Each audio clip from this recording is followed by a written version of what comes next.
talking about later. Market access is critical. We still have challenges in at the Bureau of Standards. They need help. Uganda is a big exporter now, of course, of fruits, flowers, and vegetables, so we need support in the cold chain logistics area. We've been pushing for SEFTA and economic diplomacy. The government has pushed there. Now, on tax predictability, those are where the real issues, especially from our dialogues, were showing that we need a little more discussion. And we thank government and the URA in particular. In the VAT and payee relief, the digital tax reforms, we still have some issues there. Excise moderation, and then of course investment incentives. Now I want to underline investment incentives in the context that when you have policy changes, especially short term, they kind of disrupt investment growth. What do I mean by that? So when investors come to a country, they have short, medium, and long-term expectations from which they derive a return on investment. Now, investors can be single people, or they could be a group of investors that have put money together. So when they are investing in a country, they make projections, 3, 5, 10, 20 years projections. And they are based on the existing incentive regimes that exist in the country they are investing in. When you make changes in those regimes, they affect the mechanism and methodologies and returns that they have invested in, and it becomes disruptive. When it becomes disruptive, investors get discouraged, and sometimes they pack their bags and go to another country where other investment opportunities exist better. Now, I want to state that in many cases, sometimes when government is making decisions, they do not consider some of those elements. And it is my preferred stance now that kindly consult with us when you are making those changes, because they have a disruptive effect. And bottom line is you lose at the end. I know of some countries where things happened and the entire production portfolio traveled to another country. And it can happen here. It's not, we are not, so that tax predictability is very, very important. Of course, our biggest players in the country are MSMEs, and therefore they need support in forms of BDS, finance, formalization, local content, and startup. So in this coming budget, those are critical elements that we have got to discuss in as far as making the next budget is concerned. And then finally, of course, is implementation. Government, we want to suggest that please let's have all areas cleared, because they affect our bottom line. People have borrowed, sometimes very expensively, and that can affect our system. Commercial justice, we thank the tax tribunal is here, but we also want to ask that the support on the commercial judiciary is really upped up, because that helps business to move forward. Land digitization is good, but we need 100%. And then, of course, projects monitoring, projects implementation, and all of that. Very, very critical. Now, I want to quickly run through this. I think Shirley did mention it. We had 75 policy positions, papers, under 11 thematic areas. The budget speech has been read, background forwards, the tax laws, and then, of course, PSFU policy papers. Our considered view is that these proposals that we present are scored there. Now, without just wasting too much of that, we have fully considered, fully funded, fully enacted. The second part was substantially considered, and we have gaps. The third part was partially considered. The fourth is what was mentioned, but a little bit weakly funded or unclear. And then there are areas that were not considered at all, or in many ways, maybe not contradicted, and they have been squared. Now, my team has actually found that the current results show that there was 82.33% of the total summation of all our requests to government. So I think we need to clap for government. So when you have finished clapping, I also say, however, so that we balance the boat. Thank you for the 82.33% considered. That is a scorecard we have used, and it is scientifically proven. More importantly, this is quantitative, the issues that have been considered. But Mr. Kaheru, who is representing manufacturers, will say, but there is one critical area, which is the heartbeat of manufacturing. And that is critical, and we'll talk about that in a short. There are areas that we think should have been considered even further, but since this is a dialogue, we shall continue to push for it. And the budget is not cast in stone. That's why you have reviews and amendments. That's why you have supplementaries. So it's about dialogue, and I think the government is listening. That's why they provided. So we've made some interpretations. So whereas government considered our proposals in macro stability, in tourism, energy, mining, digital, etc., all of these we think were good, and actually they bring about wealth creation. Government has already outlined its strategy on the ATMs, as Julius mentioned, and all of these are around the ATMs and NDP4. Now, what we think is really critical is implementation tracking. You can promise one thing to live happily ever after, and the next thing you see divorce papers coming. You can promise that you'll have sleepless and seamless nights, but someone is snoring. We think that there needs to be strong tracking capacity by government, and especially in implementation, that if you promise a release, let it come on time. If there are regulations, let there be a forced. And then MDA work plans. We know of ministerial policy statements, but how much of this is going to be implemented? And then, of course, measurable outcomes. We actually need a scorecard for every ministry, for every department, for every agency. Like now we are scoring ourselves as PSFU. That next slide, please, is basically where we feel there was a strong response, the highest being on macroeconomic stability. Agriculture scored about 68 or 70 thereabout. Tourism scored at 80. On the funding, energy was very high, and we are hoping and looking forward to first oil. STI was very high also. It was above 80%. Human capital, which is skills and training and capacity building, was above 80. Trade was above 80%. Manufacturing was above 80. The legal regime was close to 80. Tax was about 70%. And then financing and finance and MSME support, those are the thematic areas. Next, please. I don't want to look too technical. I want to make it as easy as possible. And so, whereas the score remains above 80%, which is strong response, and again, let's clap for government on that one. There is a more evidence-based support on this, on the 75 elements that we presented. And then, of course, our ask is that we need sustained influence.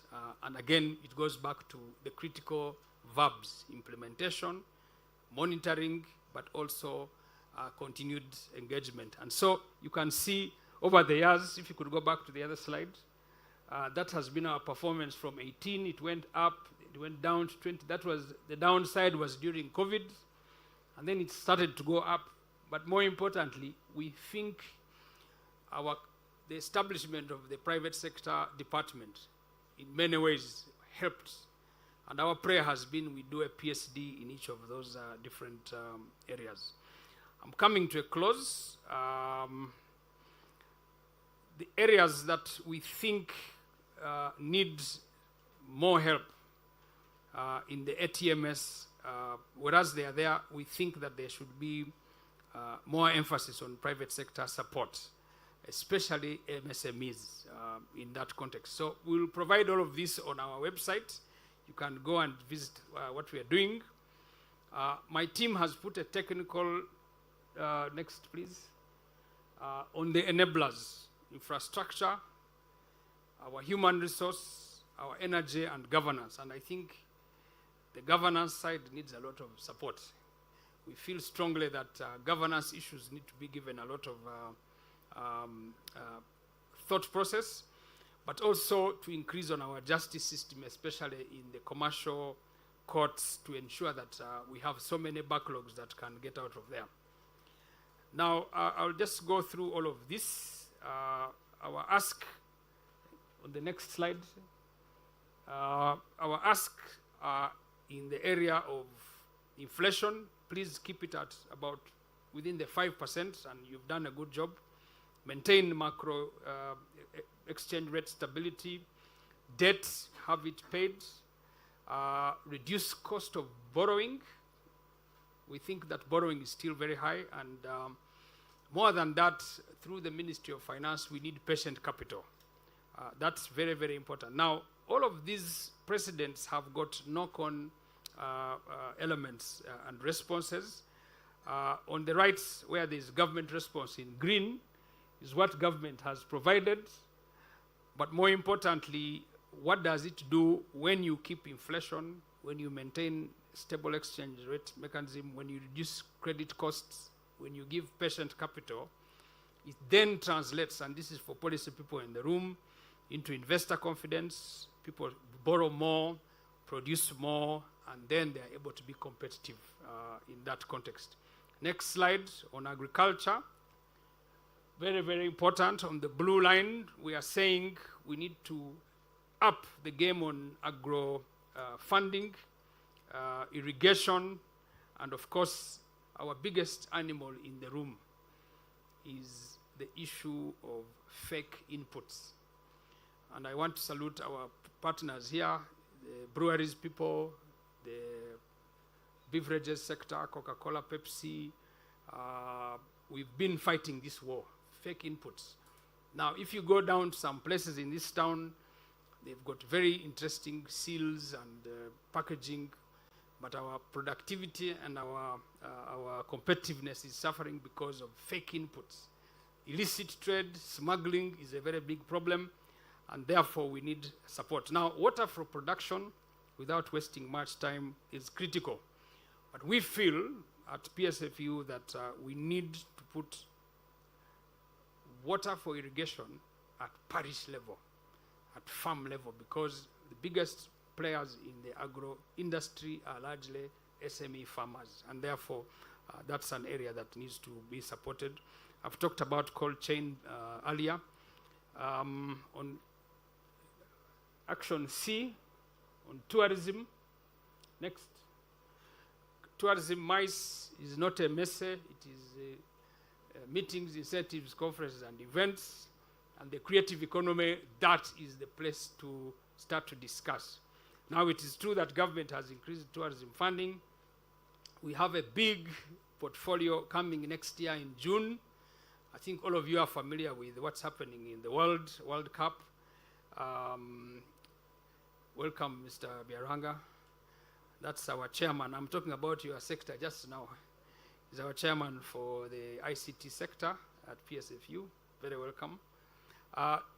Tourism is going to earn from these big infrastructure developments. Uganda is becoming a sporting power in terms of infrastructure. We are going to be hosting many countries next year in June, about this time next year. So we need incentives in that area and being able to fast track them. We need patient capital for the tourism sector. Mr. Kato, this is an area we need to work with you as president of UTA. Harmonizing tourism levies. Tourism still faces the largest number of taxes. I think there are about 26 of them for a single entity. Now, what that means is that you become less competitive. People go to other countries instead of yours, even when you have the same products, and yet we have a better experience. Next, I want to skim through all of this quickly. I think this one scored very highly, 90%. It was a very strong response. Minerals, oil and gas, and energy. Fast oil is coming, and I think that the government is doing a good job. They did support EACOP. Energy got 1.28 trillion. We're getting more megawatts on the grid. But more importantly, when you support these sectors, you support logistics, you support finance, you support energy for production. But now we need some support mechanism formalizing some of these sectors to ensure that they grow. ICT, James, just in time, it scored 90%. There was a very strong response from government and largely towards the innovation, broadband. I'll skip the middle ones, but the end game of this is when you support the ICT sector, which is now employing the youngest population, you are really supporting innovation. You are helping with support on e-businesses, commerce, logistics and transport. It's a very, very fast enabler for business, and we think that more can be done in this area. Next, on human capital, health, education and skills, which is a critical player, 85% was the scorecard. That government funding went into all of this, strengthening TVET's skills with the private sector demand. That's what was spent on by government. Again, private sector, we believe that a skilled workforce provides more employment for youth, but we feel strongly TVET should be the way to go. What then that does, then it helps apprenticeship, it tracks, supports, and accelerates labor market. Now, I want to put a small underline on that and suggest that when you skill a population, you actually empower them. Now, recently, there was a skills analysis between Uganda and a certain country in the neighborhood to the eastern part of our country. The same labor force that went to a certain country found that they were being paid 3 times more than our people on account of the skills capacity that they had. Now, whereas we are talking about large numbers of labor forces leaving the country, we have not assessed their capabilities. Even with very mundane things like switching on an AC, using a microwave, washing machine, etc. That can be a disabler. Now, we need to put in place critical skills capacity profiles that will then ensure that when our people leave the country, they are able to attract more money and by extension, more labor returns on that investment. So that's an area PSFU is going to be very strong on advocacy. G, I need to move fast here before people get into end of thinking capacity. Let's go to trade. At trade, we scored 84.38%, and that, in many ways, than one, our advocacy has been around non-tariff barriers.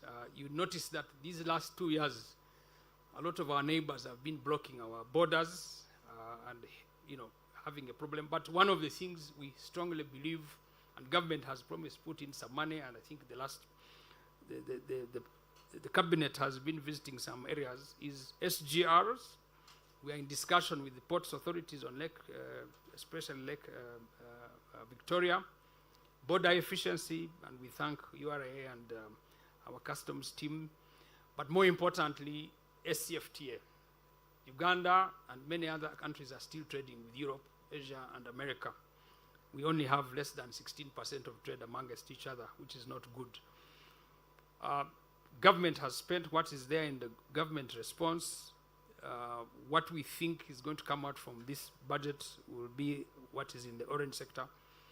But more importantly, what is our ask is that government should now fast track, since we are technologically advancing, the need for fast gates in Malaba, tracking non-tax barriers much faster, because sometimes we send metrics to government, but the government on the other side of our trading partnerships.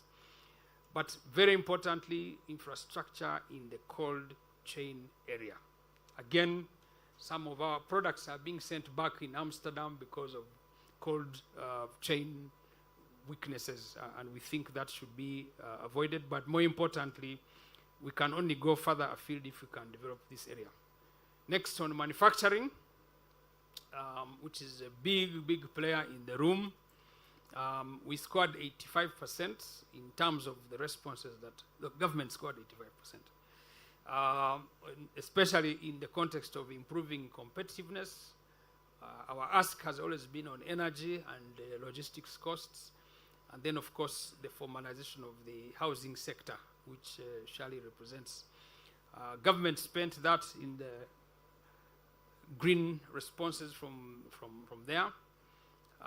The implications of this, of course, are strong industrialization, which is critical, high tariffs, outages, credit costs still expensive, and then, of course, in the housing sector, deficits and mortgaging rates are still high. We think that is a very critical factor that needs to be looked into. But more importantly, the special economic zones need to be fixed. Again, competitiveness, contractor guarantees. This is largely on the PPP, but more importantly, the manufacturing sector needs support in the area of finance, on energy, and some critical tax elements. On I is legal, the regulatory and institutional reforms, those elements that are enablers, that support the growth and faster. Of course, we have talked about, these are very small words, I apologize for that. The fast tracking of the commercial justice system, digitalizing land registry, this is very urgent, and PSFU did support under the CEDP program to have the whole country digitalized on land registry in order to then be able to secure titles, and by titles you are able to access faster credit, which is traceable and can be provided. Now, government did provide that. They scored 75%.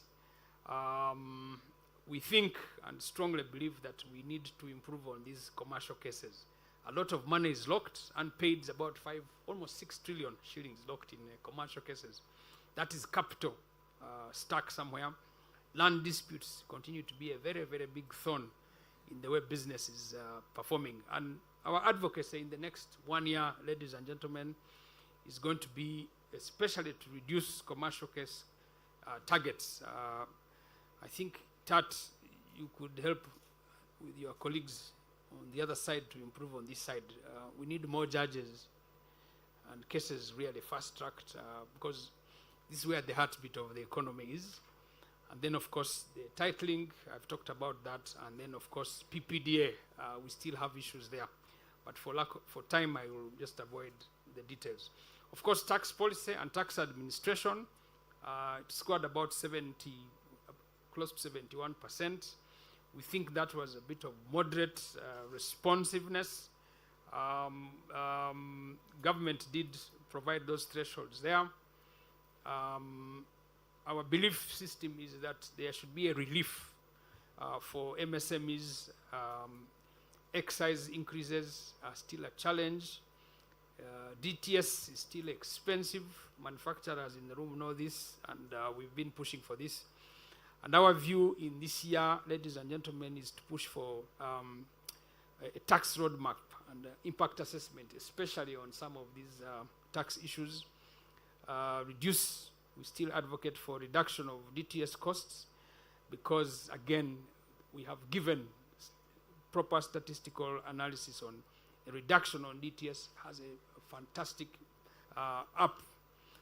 support on the productivity and by extension more revenues for government, and then managing excise impacts which affects our competitiveness as a country. I'm about to close, guys. This is a hard paper, but we are getting to the close. Is on K finance, which is about 83%. This is very important, and it requires a really good discussion point on the context of wealth creation. Now, we feel strongly that we need a strong pool of resources for patient capital.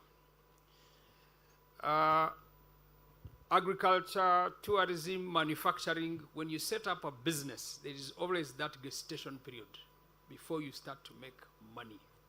What's been happening is that a lot of times, even when you are still painting the property where you're going to start, you see some of these tax things coming to your room. It's like getting in a marriage and you want a baby in 3 months. There's always a gestation period. And different animals have different gestation periods. A rabbit's gestation period, David, is about what? 3 months? 1 month. An elephant takes 24 months before that big thing gets out. So even nature has a way it balances its ecosystem. So we feel strongly that a business in the context of competitiveness needs to be supported with patient capital.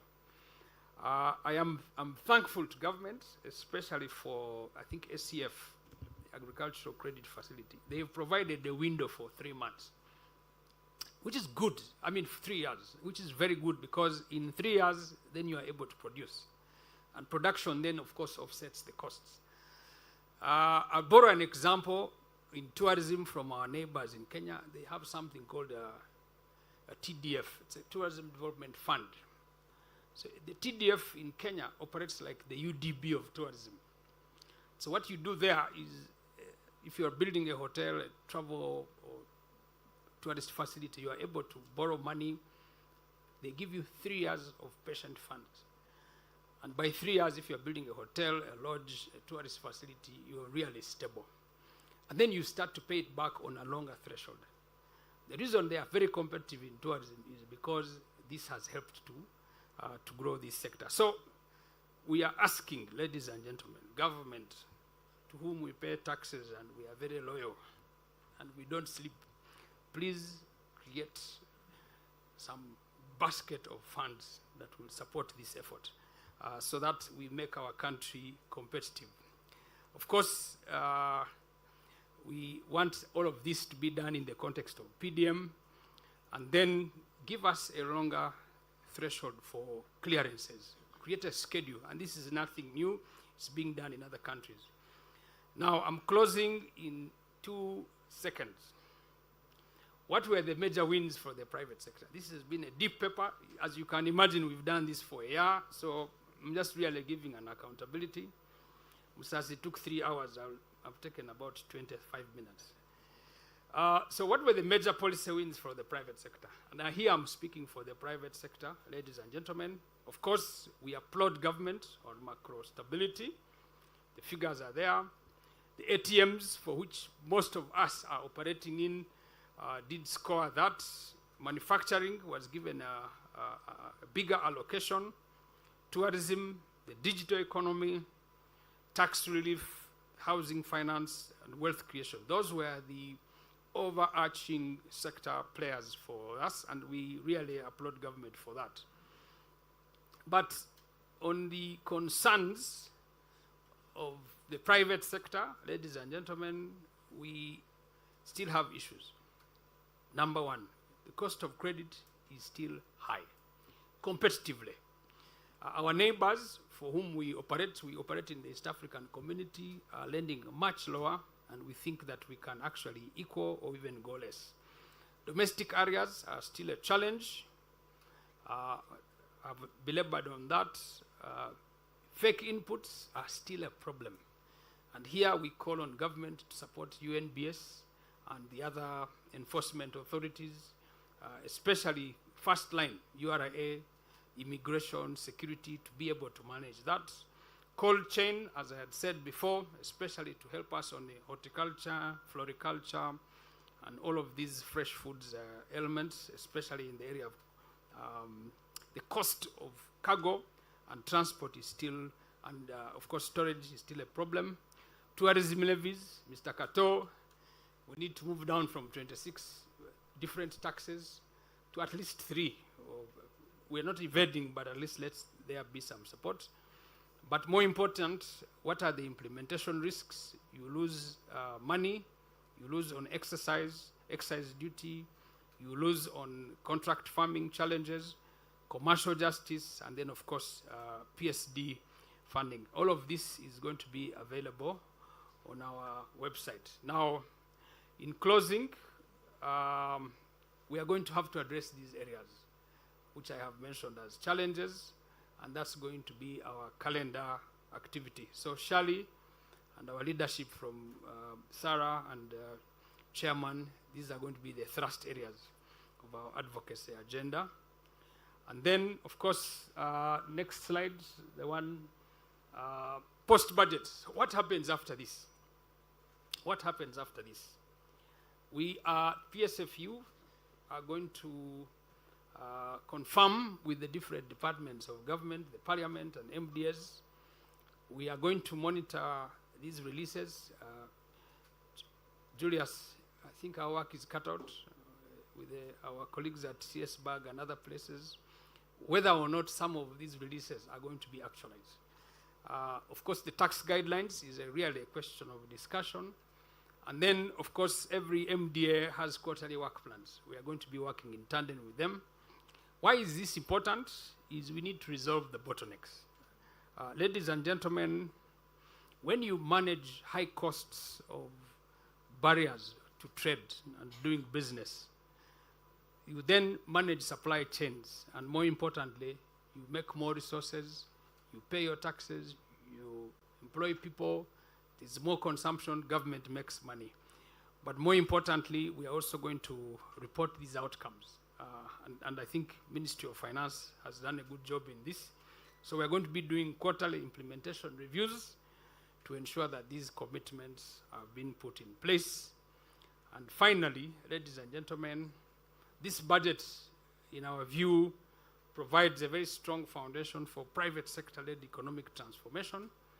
The government will give you a pass on your positive responses to us. We can clap for them. What this then means, of course, is that there will be stability, agro-industrialization will grow, all the ATMs. We then, of course, thank you for that, but therefore, therein lies the critical task ahead on the issue of discipline. Discipline is very important, and we stand ready on behalf of private sector, PSFU, and our different members to support the government on this, and we also ask government to support us so that we together can have enterprise growth, grow jobs, grow export, grow investment, make our country attractive, and then of course ensure that all Ugandans are able to live in a higher, better environment. I take this opportunity to thank all of you for coming. It's been a long, deep dive, but I want you to really applaud with me my team that has put this document together, Julius and Company Limited. Can I ask my PSFU team to stand? Secretariat staff, please stand. We need to recognize you. These are the ladies and gentlemen who make and support you in all your work. And let me ask the board members who have given us leadership also to stand, and we recognize them for the leadership. And these are the people who give us. And to thank all of you for coming. Thank you very much. And Julius, come and take leadership now. I've taken for too long, but it's called accountability. This is our budget speech. So I didn't come with a briefcase.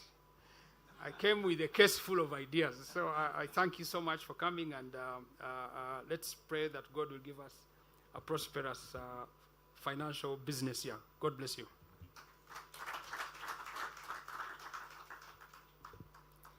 Thank you, CEO, and I think he deserves a much better hand clap. It was really very necessary that you give that State of the Nation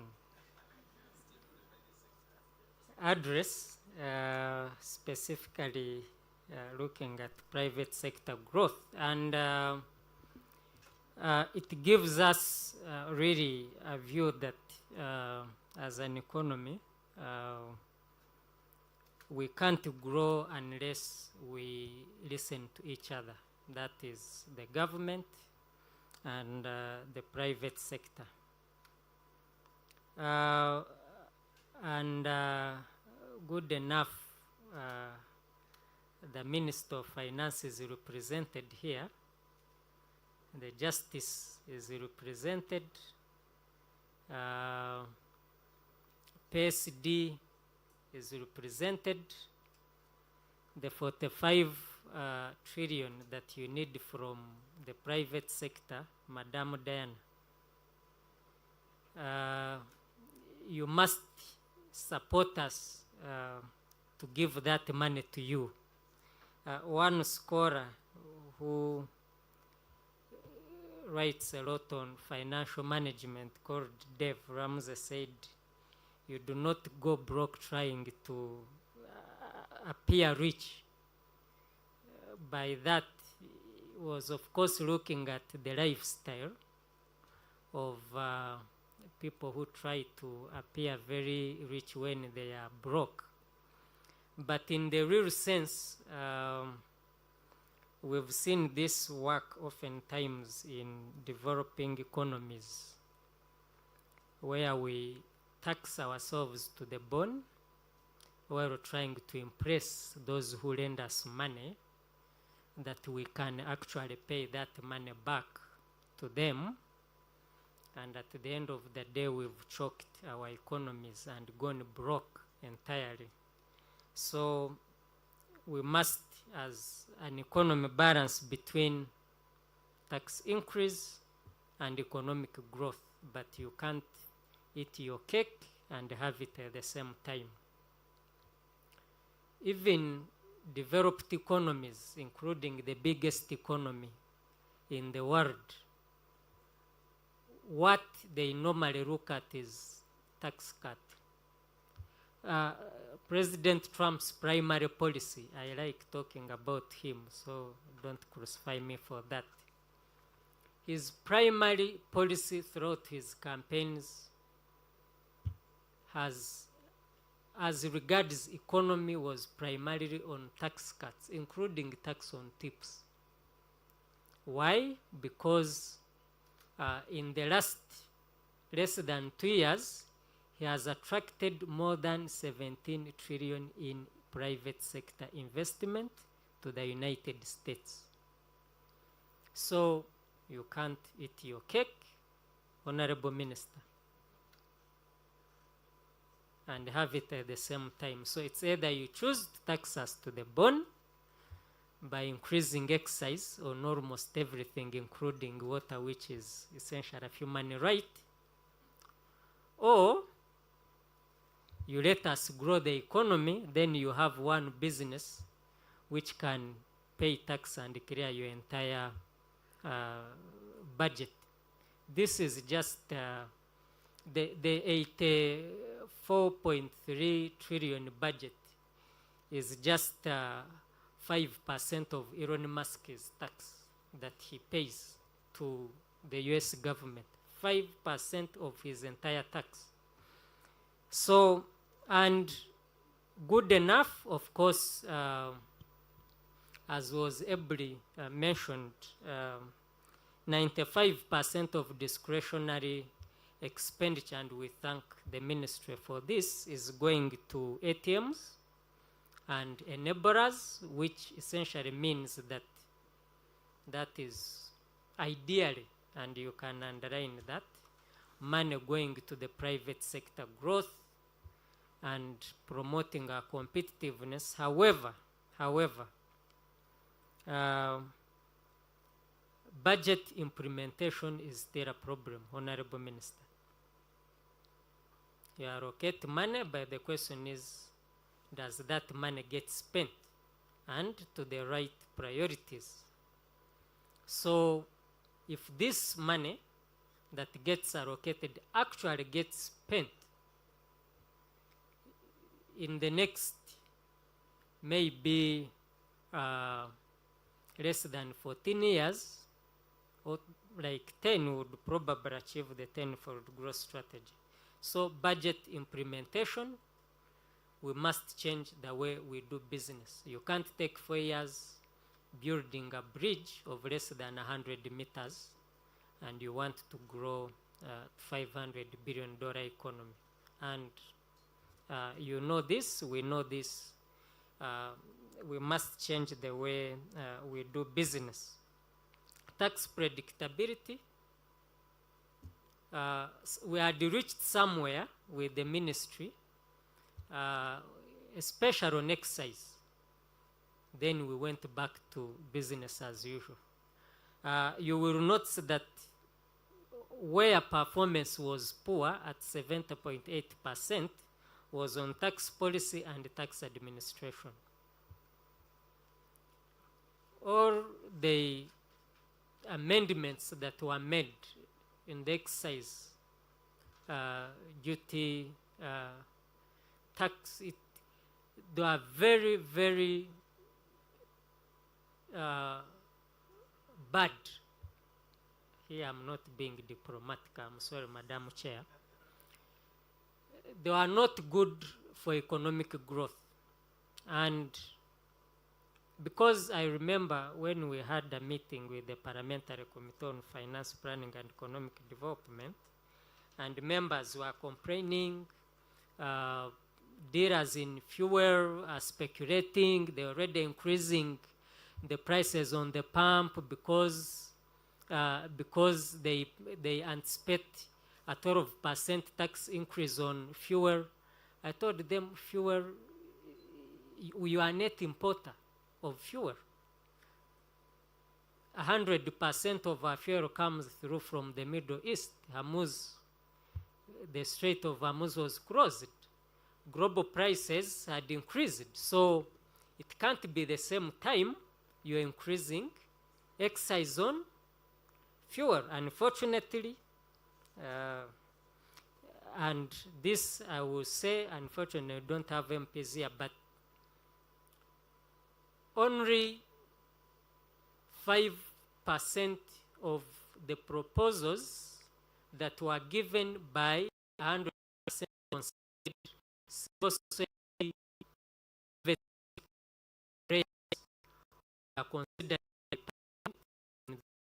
a report to the plenary. So I hope there's a change in that area. So, ladies and gentlemen, we are going into a deep discussion about this and many others. So I will invite my sister Jackie Tahakanizibwa to invite her panel to quickly thrash through what has been discussed and many other things that came up in the budget and take us through that component. Jackie, please, the floor is yours. Thank you.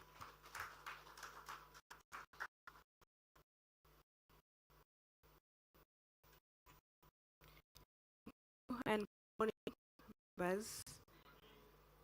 Good to have you again on another dialogue. I know we've had so many dialogues and we are not about to tire, and that is the spirit of PSFU.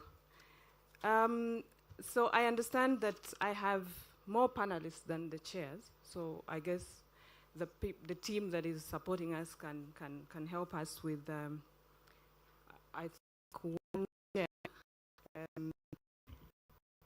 as well. But as we get started, I would really like to, first of all, appreciate the Ministry of Finance for ensuring that they continue to guide us in shaping the physical direction in this country. We don't take that for granted. But also for ensuring that they keep the doors open. I know that you have really given us opportunity, especially for us who come from the private sector. I know I've been in the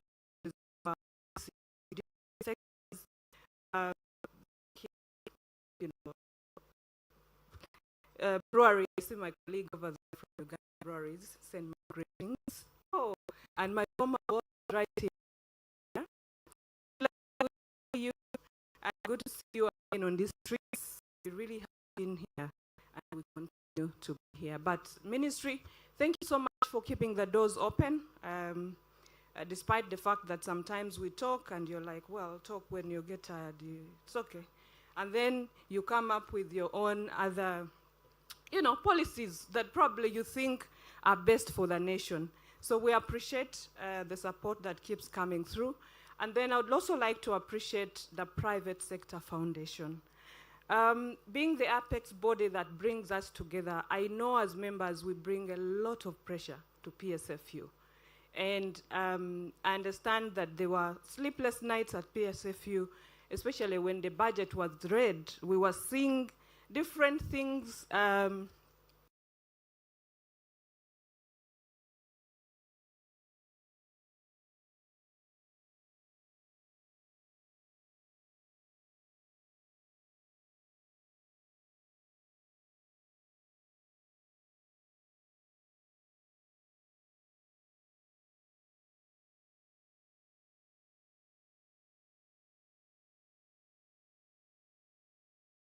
While conversations were still, they will walk us through to transformation. And of course, we'll look at the broader taxation and business environment. And of course, we'll look at the broader taxation and business environment. And URA, our good friends, will be tackling that really nicely, I hope. And so I think for me, before I invite my panel here, really, I believe that the purpose of today's dialogue is not necessarily to, about analyzing the budget.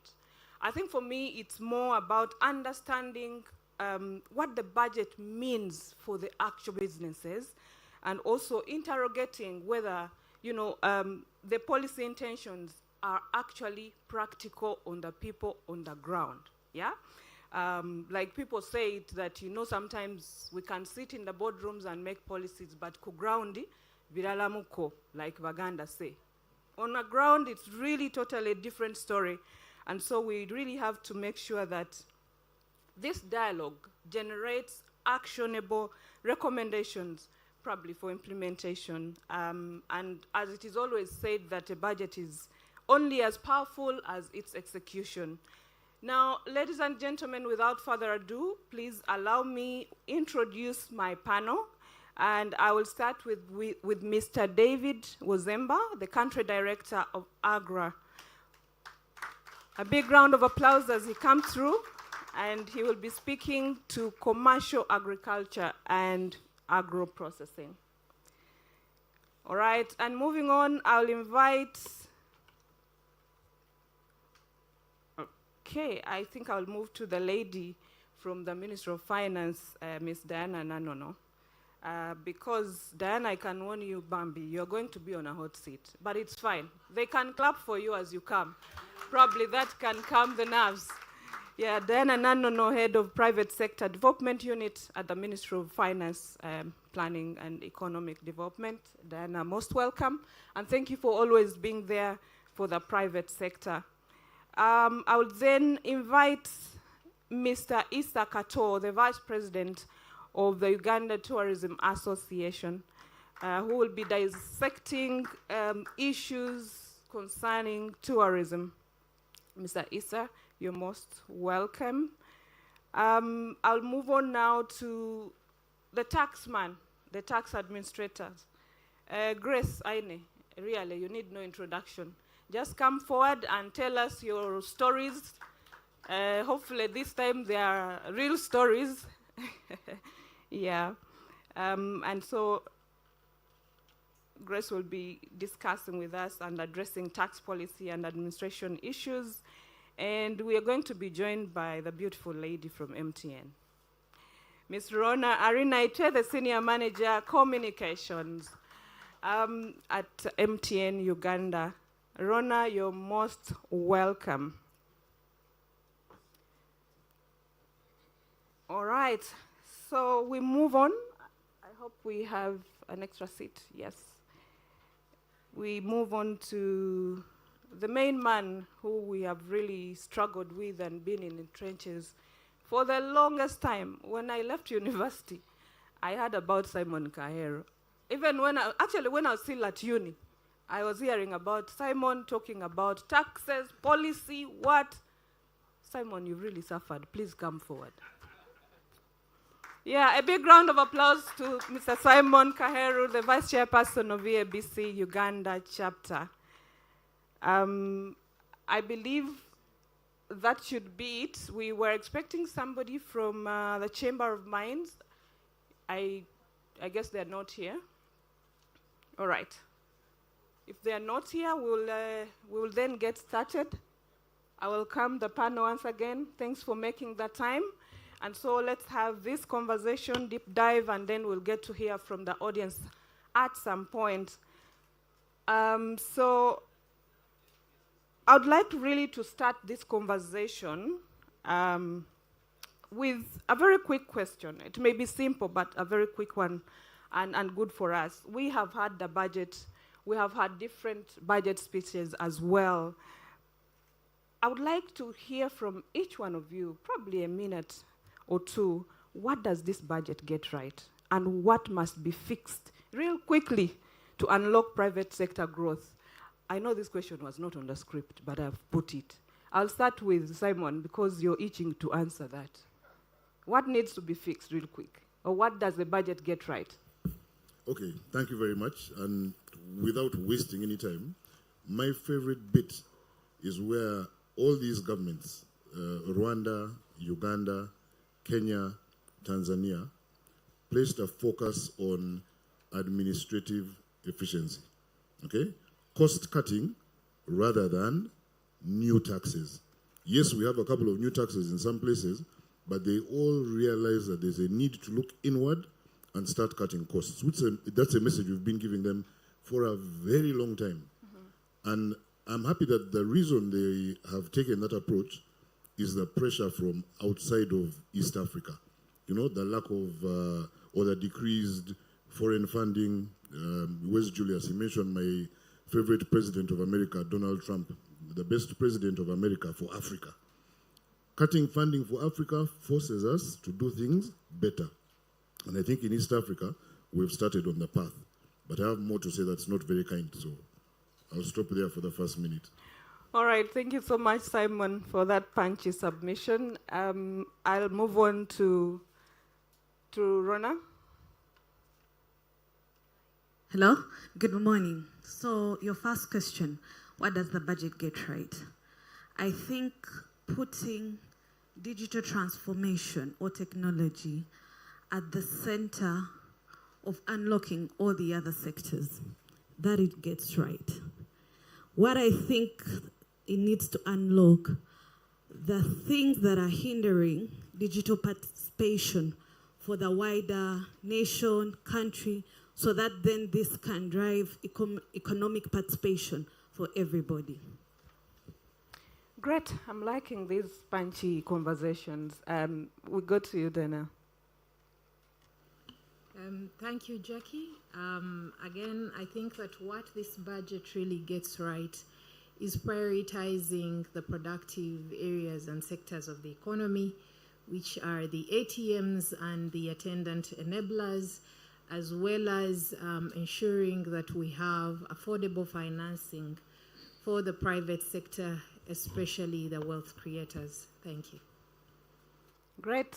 Grace, over to you. Thank you, Jackie. I think the budget billows a lot of hope in efficient resource allocation. Most of the allocations that have been made are really intentional for the different sectors, especially as seen in the ATM strategy. And most importantly, support for the community, of the businesses, and especially also to the end of digitalization, because we've observed that the best and the easier way of getting back to our people is by having them online. So online business, online transactions, and all that that comes with it. Thank you. Good. Mr. Kato? Thank you.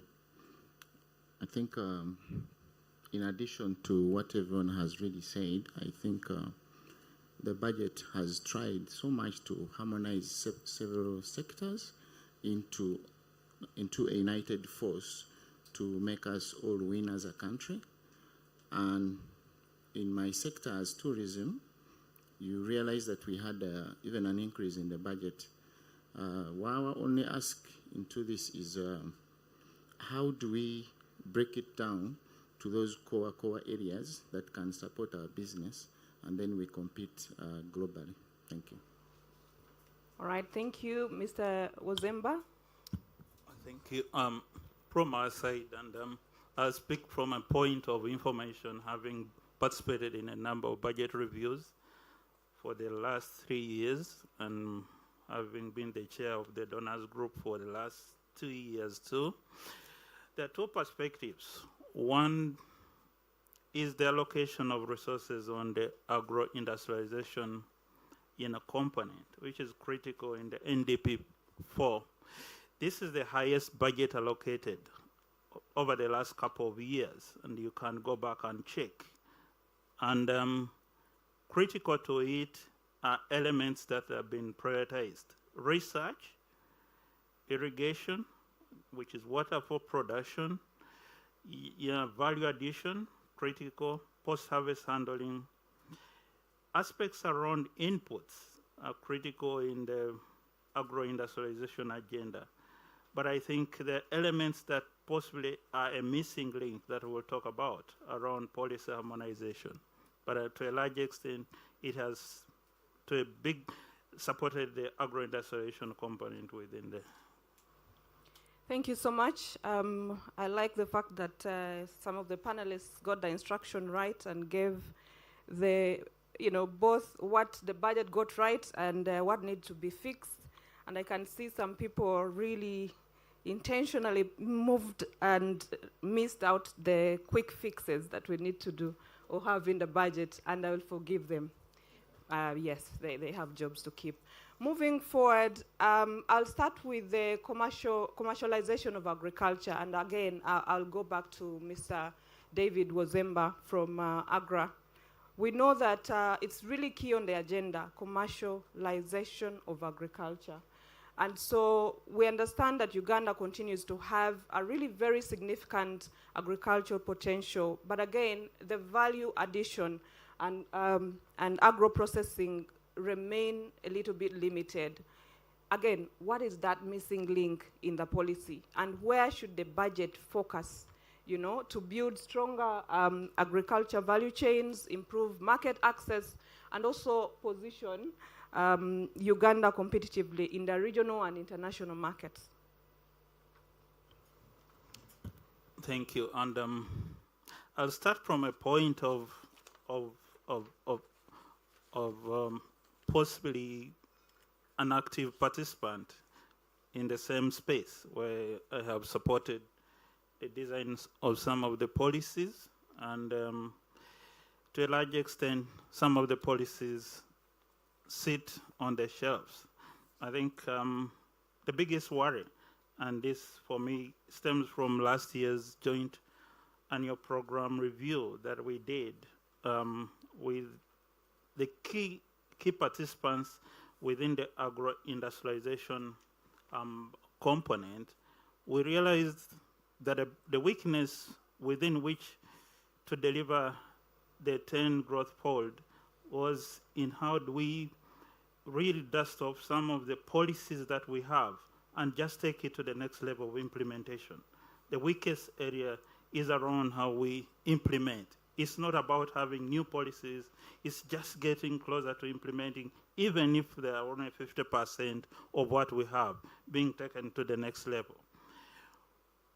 One of the things that you must recognize is that this year, we're not talking about creating new policies. It's about policy coherence. And this stems from the fact that we already have a high level of political leadership that can spark the progress on the coherence. But that alone is not sustainable. We recognize that in this year, if we're going to make progress, we need to have clear mandates. We have to have aspects around domestic financing. We have aspects around technical ownership and around governance arrangements. All these stems around the leadership that we have that drives the process towards implementation.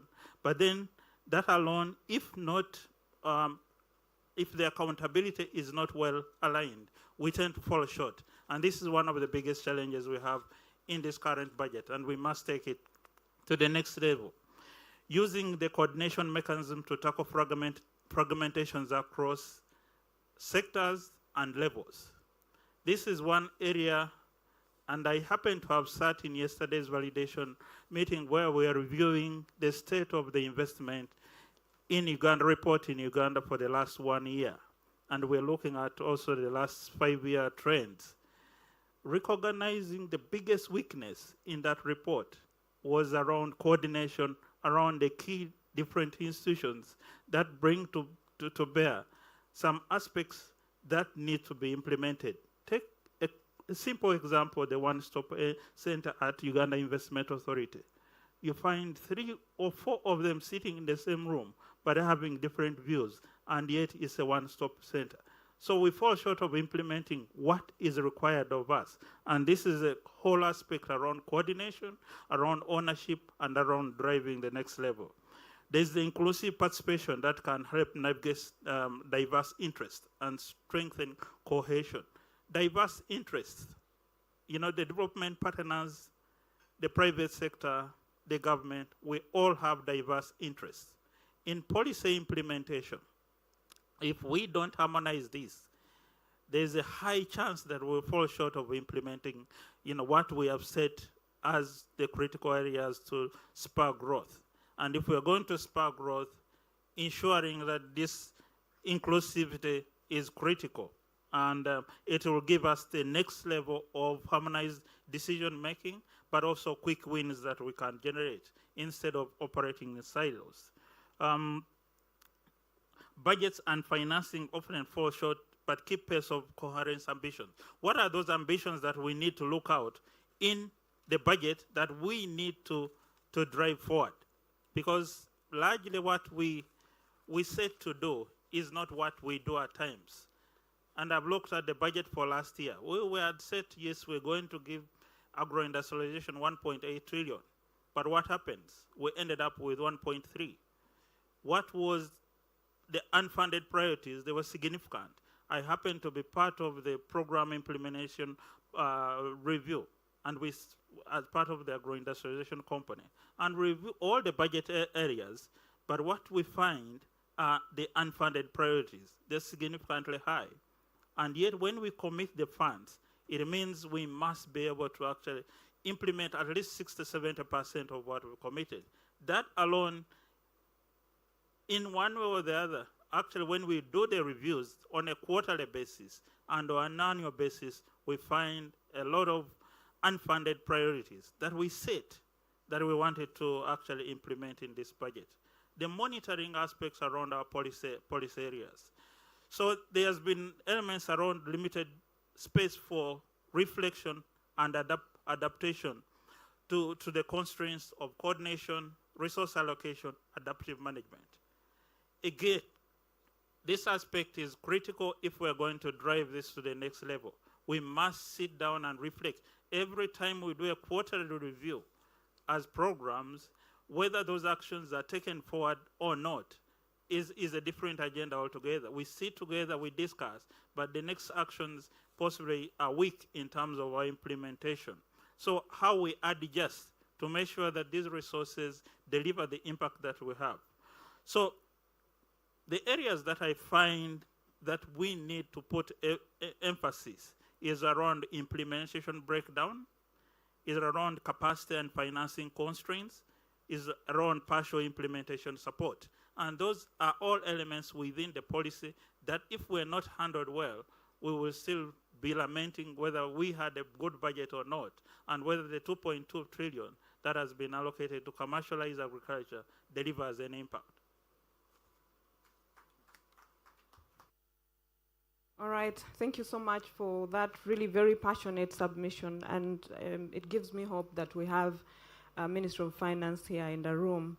Like I said earlier, Diana, you will be on the spot, but in a good way, really.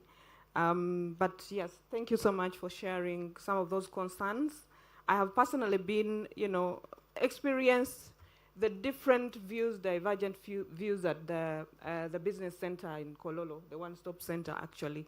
So, but I think we can do better. The fact that, government saw the need to put it up, it means that really government means well. It's really just about how we execute and implement. So a few things that we need to fix. Now, I'd like to move on to Rona. Rona, you mentioned that really digital transformation is key, and I agree with you. It's really very critical and very central to economic growth. And I also know that there are key barriers to Uganda's digital economy, things to do with affordability, digital skills, infrastructure, and the regulatory frameworks. How can the tax regime, in your view, facilitate digital penetration, especially when you look at the aspect of the import duty on phones and all that? What do you think the government should really do to improve broadband penetration, to increase internet access? Because we understand that a couple of people out there really have no access to internet as well. And what do you think government can really do, or this regime, the tax regime, really can do to also reduce the cost of internet generally in Uganda? Thank you so much, Jackie, for that question. First, I want to commend government.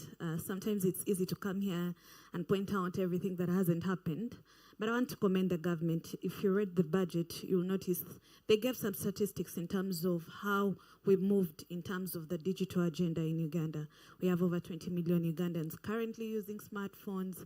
We have over 54 million mobile subscribers. There is growth in terms of where we started and where we're going. So just to paint a little bit, to just give you an overview of what the issue is, the telecoms have been asked, cover, make sure there is connectivity, make sure there's broadband, make sure there is, masts are going up. So connectivity is available.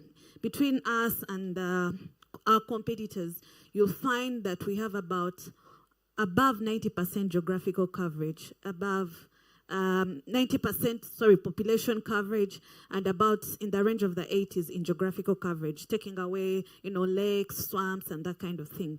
So connectivity is available. Then what's the issue? The issue is usage. So recently GSMA released a report that showed that 24% of all the coverage that we put out there, it's only 24% in terms of participation. There's an 86% usage gap. Now, we can't say that we are driving transformation when you have a majority of the people not able to utilize this connectivity. So then the question begs, with everything that has been put in place, with the budget to support the sector, how do we then unlock the usage? How do we make sure that that usage is not just people creating content for fun, but even that usage is translating into economic participation? And that's the conversation that I want to talk about. There are three things.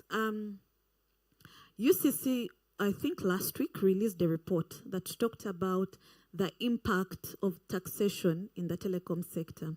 And one of the things that they highlighted was, between the 12% excise duty, the 18% VAT, you've talked about the 10% import. In a sector that is price sensitive, it makes it very hard for people, one, to afford to access. So what's the thing that is going to unlock then access? A smartphone. That's the thing that we are really pushing for. Everybody here, your biggest way of connecting to the internet is just by a smartphone.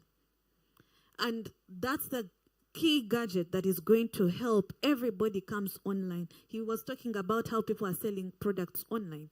That's what's actually going to enable people to participate in the economy and take advantage of the digital transformation. So we are pushing, how do we make this smartphone more affordable?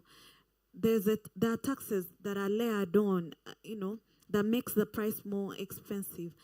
So the ask is, how do we make it more affordable? We've seen countries like Rwanda that did it for a period of time. They zero-rated the import duty, and we saw that their smartphone penetration numbers went up. So we're asking that even us in this regime, let's start maybe with even a proof of concept. Remove it, test and see. If more people come in and use smartphones, more people will buy internet, the more you're able to make that money one way or the other. But then again, at the bottom of it, you're able to drive more people online and economic participation. Taxes on mobile money. How can you make the service more expensive, yet you want to drive financial inclusion? So such things, yes, the budget is there. Yes, the sector is being supported. But we need to look at what is it that is stopping usage. How do we bring more people? How is it that it's not just increasing the digital divide between people, only people who can afford, versus how can we make it affordable and accessible for everybody to participate in this digital transformation and therefore reap the economic benefits? That's the conversation. Yes, that's the conversation indeed, Rona. Thank you so much for speaking really so deeply about digital transformation. We can see the challenges, and indeed government is listening for sure. I would like to move to the Uganda Tourism Association. Tell us a little bit more about where you sit. We see that tourism and hospitality really have a strong potential to generate foreign exchange and employment in Uganda. However, we also see that there is still a big gap when it comes to infrastructure to support the sector, namely the roads, airports, and internet connectivity, say in the national parks and other tourist attractions. How would you advise government then to accelerate investment in this space to harness our full tourism potential? Thank you. I think you're wondering why I'm using this microphone. This is what we always encourage in tourism inclusivity. Maybe they should have known that I think from the right. So I feel more comfortable speaking from this side than this way. Thank you so much for that headliner. To be direct and specific, tourism, we all know, is an export in this case. And I will come on the issue of the policy. The policy aspect is one of the things that really need to see some reforms to support this export, although it is consumed from the destination. Tourism by nature is an export that the policy of Uganda speaks about, that the export is no tax, but we are suffering from the taxes. And Mr. Stephen brought it out very, very well. One of the key players in the value chain, the hospitality sector, pays 26 different taxes and licenses. So this one makes the final price of the cost of staying in Uganda expensive, and Uganda has already been regarded as one of the most expensive destinations. So that one cannot really help us when we are competing with our neighbors and other destinations that actually you'd find that they find more attractive in this case. In the area of that hospitality, if I stick to there, we need some incentives on that, especially on people who are going to invest so heavily in that sector. Hospitality requires a lot of investments, and by nature, you cannot reap immediately. Yes, Mr. Stephen was talking about the gestation period. On average, if I marketed today my product into the, if I put my product in the market, it would take me almost about 3 years. One, they need to understand. I need to access these same people.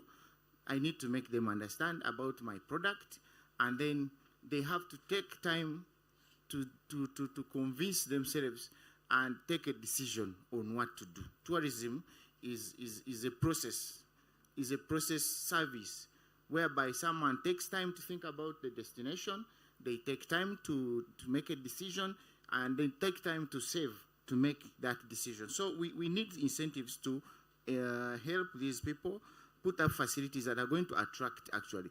So we would call for some good private public partnerships, and then we can support these areas. There's an area of the entry point access into the country. We've got some big challenges with our Ministry of Internal Affairs. You go out there and market Uganda and try to invite people to come to Uganda, and then they find a very big challenge in accessing this country. The president recently made a remark at Powate and was saying, why would you give someone who is interested to come into your country a visa of only 3 months? I had clients last year from Qatar, and they reached at the airport. They were given a visa of 9 days. 9 days. Now, we are promoting here longer stays and more money in the income. But again, the policy on immigration is really hitting us bad. You give someone a visa of 9 days, that means he has to spend 8 days in Uganda maximum. So that's an issue where we need some accelerated processing and again, openness to attract these people. I was in Doha recently, even last year it was the same, but I never saw any immigration officer. I just entered with my passport, I placed it somewhere, it opened, and that's the same thing which happened when I was exiting. I never saw anyone. I just placed my passport. So now the ease in that process is also something which can improve on the visitor experience in that destination. On the area of infrastructure roads, we have made some we have made some noise on that, and well, we saw that the government responded by working on that road, Moko Katuna. It's I think one of and among those priority roads that we needed to be worked on, but it is one key area in terms of access to our attraction areas. They need to be improved, and we need them to be accessible. It's no longer funny to just say that's African massage, but it improves on visitor experience as well. And then the airports, all the airstrips that we have across the country, we need to just improve on them. And when we are attracting people who are going to invest in that area of airlines, they always look at that. If Uganda Airline is to support that, connecting the whole country, they will need tarmac runways. And when you look at Uganda, the only entry point you have is Entebbe. These others, you find a chopper which has even chewed the grass because the airstrip is almost in the middle of the thick. We also need to come in and support our domestic tourism campaigns as a country and as government, because these are providing the basic backbone for our sector. Domestic tourism is a backbone for everyone. If you look at Kenya, we would compare their figures. Last year they had 5.2 million Kenyans, and they attracted 2.2 million from abroad. But you can see 5 million are already giving that country. So you look at tourism, which is a very sensitive area or a very sensitive sector, only relying on foreigners. We are talking about cancellations right now because there were some 2 guys from Congo who I think they even got lost, and they got Ebola and they entered here. Cancellations, millions and millions of money. People want refunds. The hotels cannot manage. You know, it's a real stampede. And all because there was an issue of Ebola. It is so sensitive.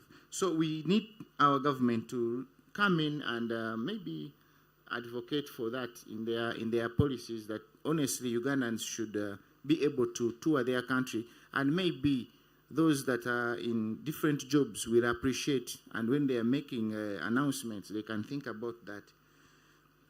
We also need amplified trainings in the skill sector. We of course, we appreciate there is apprenticeship under Ministry of Gender.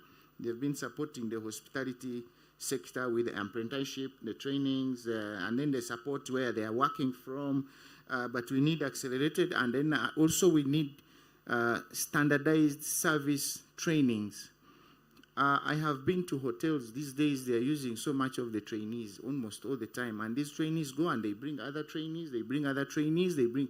So I'm like, if I go to a 5-star hotel, when will I ever get the services of a 5-star hotel? Because I'm always having trainees. And again, there are no training centers where you say you're training someone in 5-star service. All of them enter with the same service. So we really want to ask government to work together with the UHTTC to have proper training into the different classifications of hotels. Market diversification.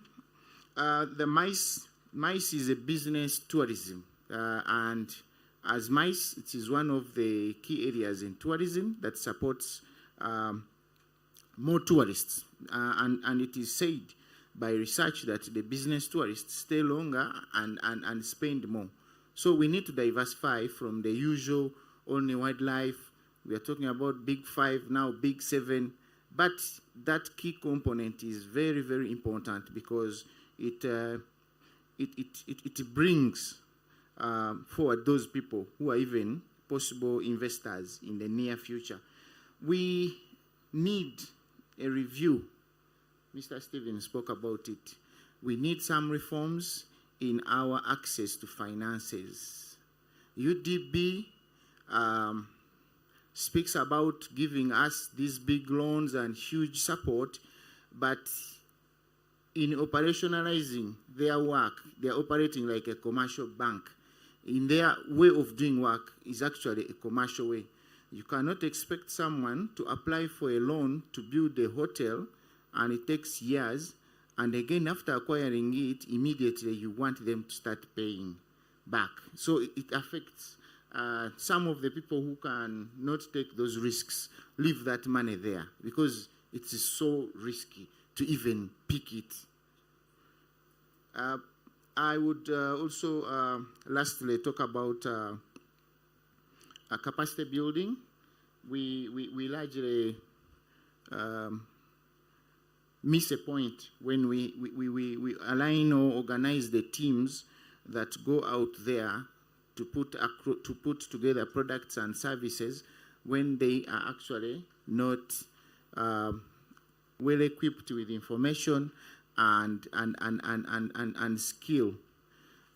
We speak about now, this is 2026, but by 2028, there will be no tour operator accessing the European market if you are not sustainably certified. So are we ready as a country? Not yet. But at UTA, we are trying to make a call for people individually to get those trainings. But it would be so much better if government comes in and support us in a big way so that we can compete globally. Thank you so much.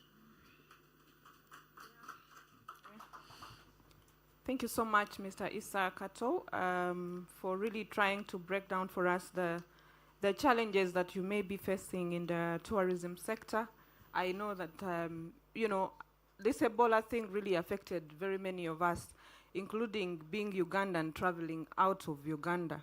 I personally suffered really. They move you from this line, they put you in a machine, they take you there, just because of really how we communicate about this. I think moving forward, if we can really harmonize our communication, especially between the different government agencies, putting in mind the impact that our messaging will create out there, especially the outside world is quite critical.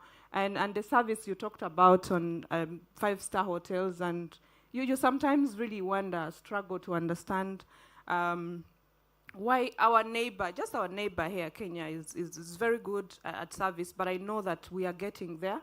And we must continue supporting our country, especially on domestic tourism, and come up with actionable ideas. So our time is fast spent. However, I still have three key submissions that we need to get from our dear panelists. But before I get to URA and the ministry, I would like to hear from Simon. Simon, just really give us the regional perspective. One, about how you feel about basically this budget, but also, you know, what you see, especially when we talk about industries in East Africa that are competing for the scarce raw materials that we have in the region. And we can already see this evidenced in the sunflower sector, where we see some different industries really fighting for the scarce available sunflower, for example. How do we harmonize our competitive advantage and grow our regional value chain to harness the potential for East Africa as one? Okay. Thank you, Jackie. But just before I address that, you said a couple of people did not propose fixes, quick fixes. So I want to share one with them for them, right? From Stephen's presentation, and PSFU, I think, needs a round of applause for that scorecard, because that was a fantastic way of presenting these thoughts and how they've been working.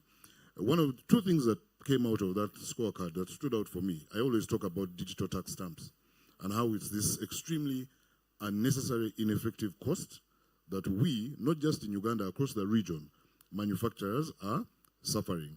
In Uganda, on these slides, it indicated a possible annual cost of 25 billion.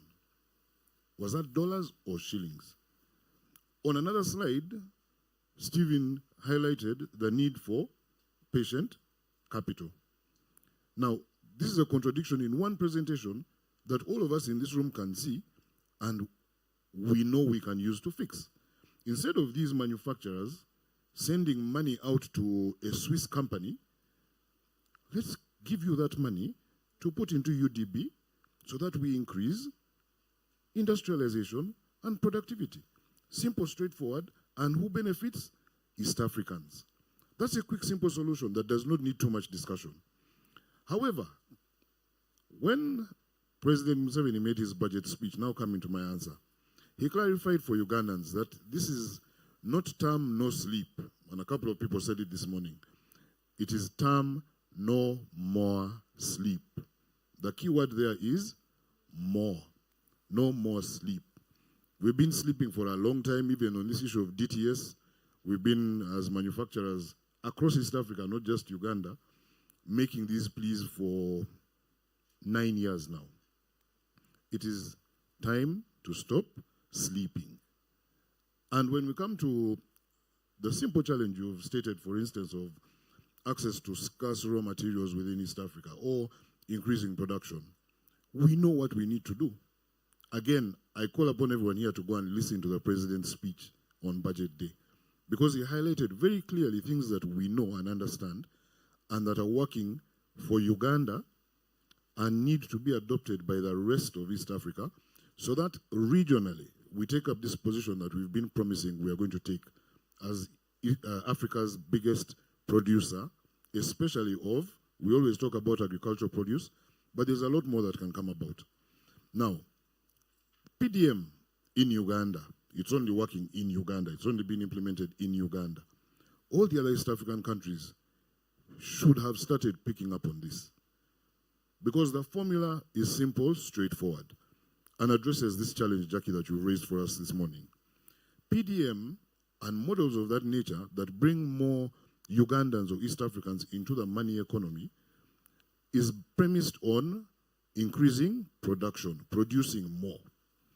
Producing more so that we can manufacture more. Because without these raw materials that we consider to be scarce, manufacturing is challenged. As we speak in these, the budgets that we listen to from Kenya, Uganda, Tanzania specifically, Sugar, for instance, as a product, has been addressed by each country differently. Kenya is trying to protect a bit more in order to increase manufacturing. Tanzania is also seeking to protect, but also to raise revenue, yet their production is low. Uganda, which has a surplus, is facing a challenge because now new non-tariff barriers are being introduced to stop our sugar crossing over the borders. But we have industrial production. Should we stop producing sugar? Definitely not. We need to grow more sugar so that we can industrialize it more because there is a very large market out there. And that market starts with right across the borders before we even go into the rest of the continent. We talk about market access, and that was one of the key buttons on the presentation that Stephen gave us, our CEO, and it's mentioned in the theme of the budget. In fact, when you look behind Issa there, and market access, that is that last point that we need to focus on. Once you've increased manufacturing, you've manufactured more, we need to sell more. Are the customers there? Yes, no doubt. In fact, again, Mr. Kato, using his example, we have very many tourists within this country. But what are they doing? Sleeping in their own houses, in their own beds. Yet the Katos have opened hotels for you, and you're waiting for people who are scared of Ebola. I mean, we need to wake up, no more sleep. Once we sell more, then we can earn more. And this is where our colleagues from Ministry of Finance, Revenue Authority need to take an interest, because those increased earnings are for us, we, Ugandans, East Africans, to consume more. And that's why I was happy with these budgets, not introducing higher taxes, but focusing on broadening the tax base so that our consumption is not challenged.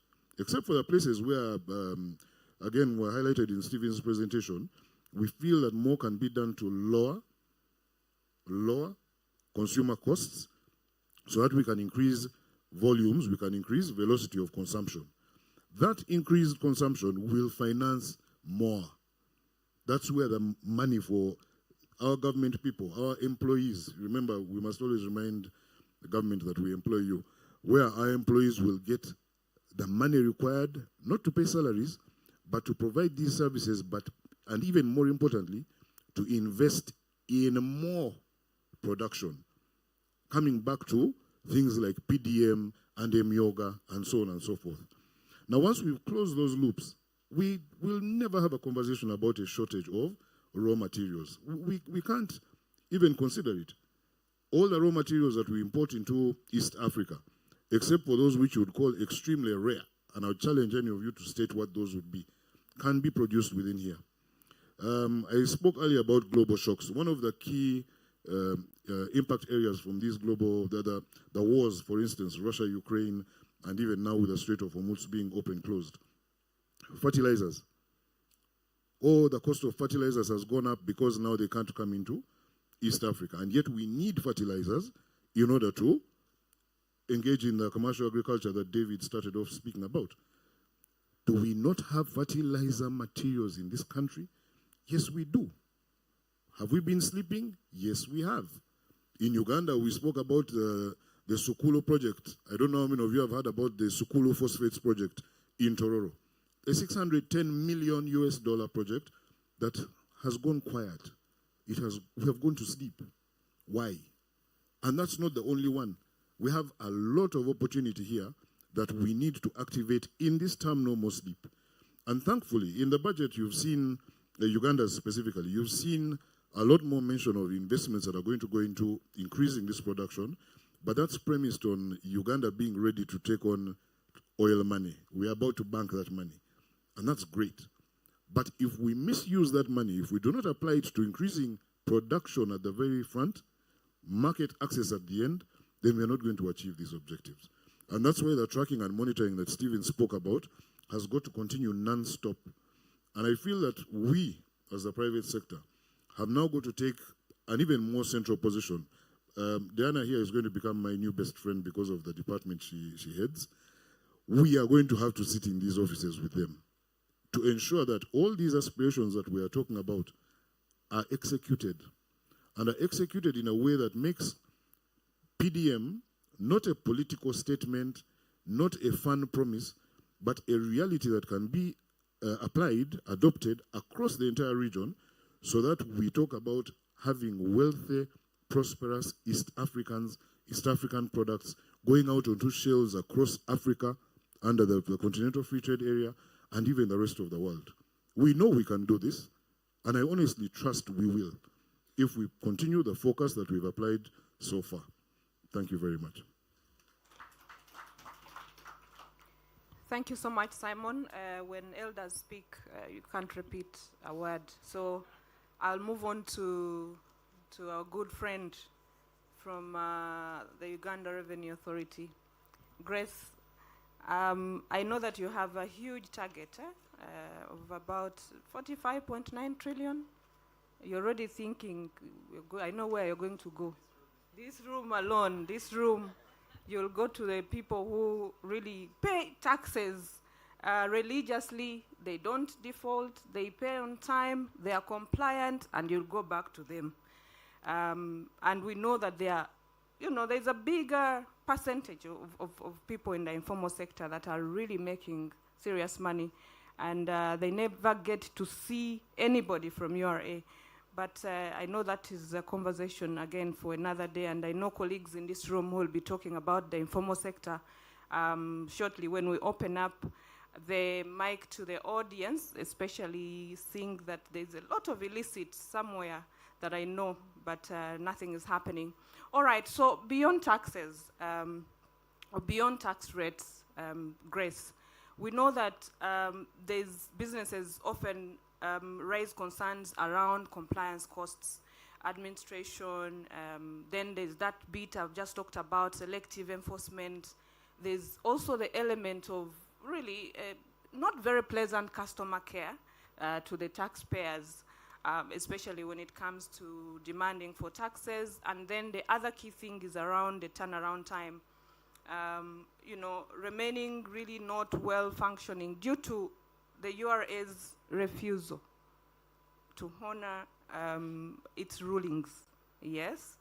How can we expand the tax base, for instance, and make sure everyone is contributing their equal share to the budget? I think you need to help us understand that element. We also see that there are elements on taxes like the rental tax that are being collected. How do we then support the private sector? I really hope I've not confused you. I've talked about so many asks, but you can understand where for us the private sector sit, our pain, yeah? So take it on, Grace. Thank you for the question. You've really gone everywhere with the question, and it's only fair because you really want answers on most of the things that we deal in on a daily basis. But for starters, I would like to appreciate Stephen and team for the great presentation and the accountability for the sector. It's so open of the successes, and also thank the other panelists who have hinted on the different areas that are vital to the private sector, which actually filters through collection of these revenues. While I sat there, I kept listening on the areas that Stephen was hinting on. To your question, it was a very long one. To deal with compliance costs, administration, and selective enforcement, URA is one of those government institutions that has taken the automation agenda seriously. In 2022, I think around there, we rolled out a digitization strategy, and the intent was to have nearly everything that we deal with online. All activities, transactions, and our touch points with the taxpayer are all automated so that we do not get to deal in a manual environment and do guesswork like we used to do in the past. So this has taken place, and some of the activities that are involved there had systems to be introduced. We've talked about the new e-tax system. We talked about, my brother Simon is talking about DTS. And these bring benefits to us. If I should stick maybe like two of those, IFRIS and DTS. In the past, we had issues with ensuring compliance of some taxpayers in as far as their turnovers are concerned, upon introduction of the IFRIS, electronic fiscal receipting and invoicing solution, we've observed an improvement in the turnovers and VAT collection. If you remember the time there was a big trade action, I think 2 years ago, or when we enforced on IFRIS, so many traders just came through, fighting back. It was because of the efficiencies it had created.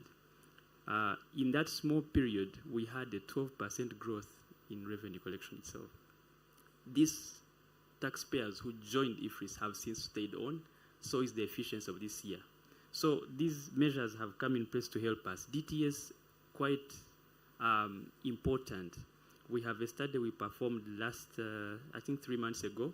I think we'll need to pick interest with the Psfu to have a look at the results. There are some manufacturers who have told us DTS is very good because of several reasons. One, from a compliance perspective, we're able to monitor online the production, so we don't have much to question about your inputs and outputs and your ex-factory rates and the like. From a value chain perspective, we're able to monitor stock that goes through to your different dealers and stockists. So there's a whole benefit of tracking this. And also, again, on DTS, the ability to enforce properly. You spoke of illicit. There was a lot of illicit manufacturing of most of the manufacturable products like whiskeys and mukama na yamba, those kind of things. And they were adulterative, they are spoiling the market against the health. So these have been a bit carved out because of such efficiencies. So, and when we enforce in that space, we have ceased to have enforcement for a particular taxpayer. Otherwise, we go all around for all sectors. Matter of fact, if there's an enforcement like a roadblock, it's not targeting a particular individual taxpayer. It is to ensure that all the regulations are being adhered to. As an attempt in that space. We pray that the next time we go massive enforcement, we won't have showstoppers like we did in the past trade action. It was good for the country. Poor customer care to the taxpayer, we have really improved. I'm glad to inform that we have a client service charter. It's available on our website. You're able to see what rights they are in for taxpayers. Internally, Ministry of Finance likely approved our new structure. We have now a tax academy that is really interested in making sure the tax officer knows what they are doing. We have opened up new centers, including here down at Pearl Tower, where we have increased our space and our reach to taxpayers to ensure that we are close to you and that we are able to answer your questions quite early. We also had an increase in the number of staff now, so our footprint on the ground has improved, so we expect that the issues of customer care, if any still, can be easily addressed with those improvements. You spoke about TAT. I'm happy my sister Crystal is in the building, and honoring of rulings from on there. There's a process and a procedure that follows through upon any ruling, whether it's from TAT, whether it's from High Court. For most where the appeal has not been raised or otherwise, the URA has gone ahead to execute these rulings. Sometimes we expect additional information from a taxpayer to make sure that this actually happens seamlessly right through to their ledgers. So where there are cases that rulings have not been adhered to, our doors are really open so that we can reconcile on those elements. But it's a process and it's a procedure that we don't want to jeopardize in any way to think that we are supporting one and not the other. How do we expand the tax base and everyone contributing? I must thank the Ministry of Finance through the Tax Policy Department. I think last year, 26 tax amendments. We had an exemption for income tax for 3 years for new businesses. There are so many other ways that have been put in place in as far as dictation is concerned. I spoke about the earlier elements like IFRIS and DTS. Through this, we've been able to capture through many other third-party related information. We are able to see that supplier taxpayer A bought goods from supplier B. Supplier B was never in our register. So we've used this information from the appendant systems to increase our our base. We've had tax policy amendments like the one I've mentioned about for 3-year tax holiday. We'll be reviewing it this year. I'm sure Stephen will be interested in that one to see who are those ones. We have had several exemptions within the tax law that encourage taxpayers to actually start up a business. So in this space, we also work with the different MDAs. We have a whole of government approach where you are dealing with a different taxpayer or a different supplier. There's a requisition that you should have them onto the tax register before you can deal with them. So there are so many ways we have tried to deal together so that we increase this base. But over and above this, the digital strategy will help us to encompass most of the online players who are operating off-grid. You must have seen these e-commerce traders, Jumia, OLX, and the sisters. A customer, including ourselves here, you go online, you want to buy a bag, you place an order, you don't close the order online. He tells you, I'm sending my border guy to deliver. So we've lost the buyer, we've lost the track of the transaction closure, we've lost the payment element. So that space is what we are trying to come up with policies with the Ministry of Finance to ensure that we close the gap and also grow the pace in there. Rental tax. The year 2023, 22 actually, when we were coming out of COVID, I think our rental collection was around about 215 billion that time. So 215 billion, today we are talking about 331 billion in that same space. So there has been a growth in rental. However, we believe that there still remain some taxpayers down there. You know how some are very unconventional in ways of operation, and we encourage them to be cooperative. You have a mall, you issue out receipts of money less than what you've collected. You don't use IFRIS. So there are gaps that have happened in the major CBD in as far as rental adherence is concerned. This one we get back to you to help us also to ensure that these landlords are encouraged to declare fully what comes through, not just on a value perspective, but also on a quantum, how many tenants they have and the like.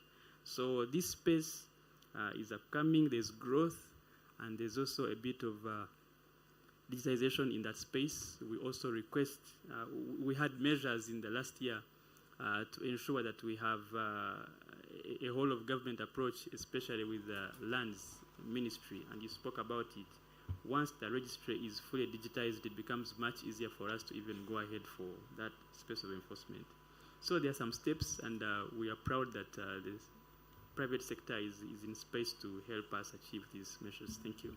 Very well done, Grace. I must say that GRA has really improved in terms of how they treat us, the taxpayers. So yes, credit to that and the team. I'm moving on to our last panelist, who is also, our key panelist at that, Diana. A lot has come through from the different panelists, a lot, really a lot, and I know you've been taking notes. We cannot exhaust all these that have come through today, but at least, and the beauty is that your office is wide open.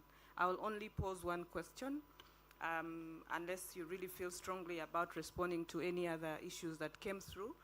But for now, we wanted to just get to hear from you about Uganda's tenfold growth strategy. We know that it really relies mostly on the private sector as a key driver. How is the ministry trying to balance revenue mobilization with competitiveness, and then particularly on the issue of improving the budget execution and efficiency? Again, at the same time, while addressing production costs from taxes on fuel, given the global increase, as we all know, looking at plastics, which are essential for the packaging industry, and then also the construction materials for the building industry. What is our game plan? How are we trying to balance this? We're looking at the taxes, and then at the same time, you really have to mobilize, and also we have to remain competitive. Just really give us highlights of what the ministry's plan is. Yeah. Thank you, Jackie, for that question. And once again, I'd like to appreciate the CEO for the very good presentation that was done earlier this morning. Jackie, to move to your question around Uganda's tenfold growth strategy and what government's plan is around enhancing competitiveness. Like you rightly put it, government has come up with an ambitious agenda of growing a 500 billion economy. And with growing this 500 billion economy, the anchor sectors that have ably been spoken to by a number of my colleagues here include agro-industrialization, tourism, mineral value addition, including oil and gas, the science, technology, and innovation, including the creatives industry. And for a number of each of those, when you look at next year's budget, government has really been very, very intentional on where it puts resources to ensure that we achieve the tenfold that we would like to see as a country. When you look at aspects around agro-industrialization, from earlier on in the engagements, I had colleagues speak to issues around the quality of our inputs to ensure that we increase the necessary production that we are looking at under PDM, but as well as the productivity.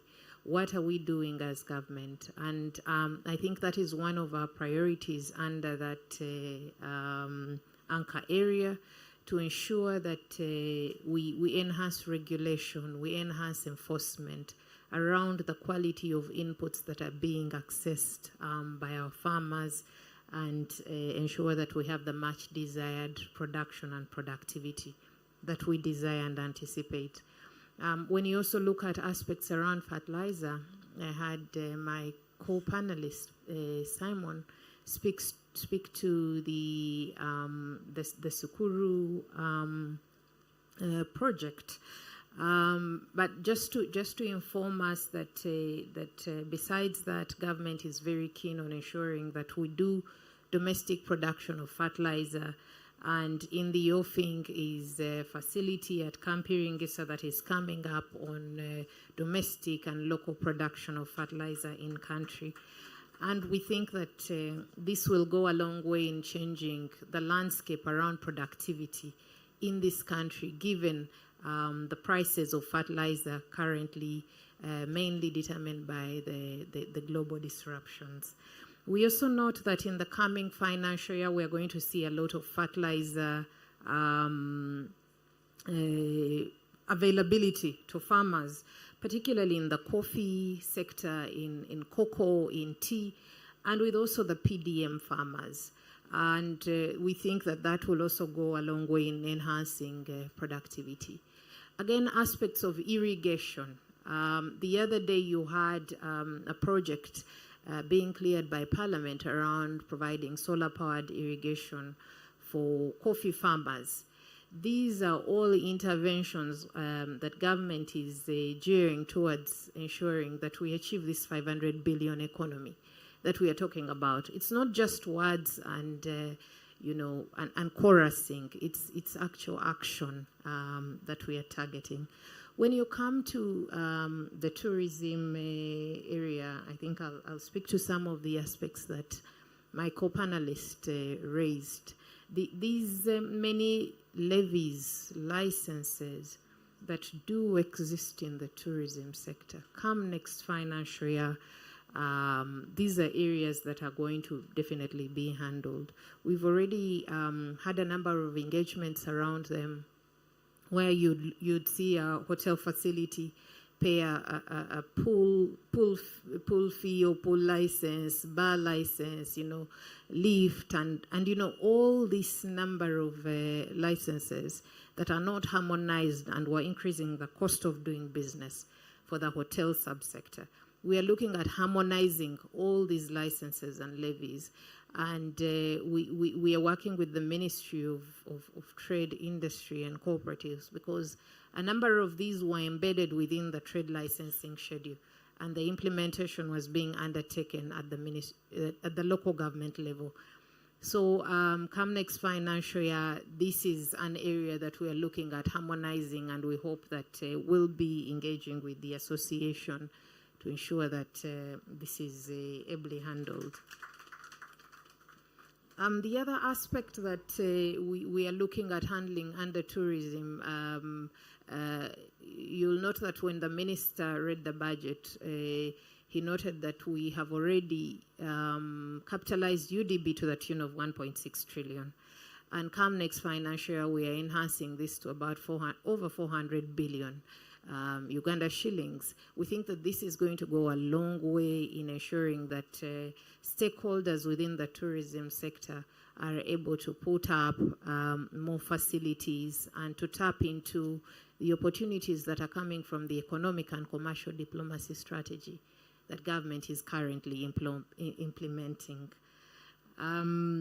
If you look at areas around the minerals, and I think for us to achieve this 500 billion economy, what we are critically looking at is the aspect of quantifying the mineral value that we have as a country for the different minerals. I'll give an example of the iron ore in Kanungu. How much of that do we have? So government is really targeted at ensuring that we understand the value and the quantity of minerals that we have in the different sub-regions of the country, and ensure that we continue to attract investors in this area and ensure that it's a game changer. Maybe just to speak to the other aspects of competitiveness, again under the tenfold growth strategy. You'll note that affordable finance is one of the key parameters for any competitive economy and competitive private sector. I'll just try to paint a picture around how this plays into the PDM again, and relate to what Simon really did emphasize. We've opened up over 34 missions abroad as a country under the economic and commercial diplomacy strategy. In all these missions, we anticipate to export a number of commodities. And what that means is that if we don't have the critical production base within the country, then we shall not be able to meet the requirements and the demands of those markets that we have opened up under ECD. And therefore, the allocation of 1.2 trillion under the parish development model to ensure that we create a critical mass of enterprises that can produce the much desired commodities that we need for a number of these markets, but also the commodities that are required as feedstock and raw materials for a lot of our industries locally. We think that this is a game changer for next year's budget for us from where we sit.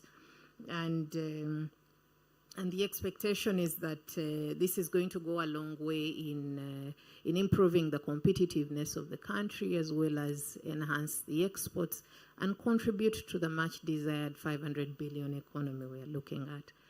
Again, in the area of affordable financing, we have a number of wealth creation funds that I think that a number of us in this room should take advantage of.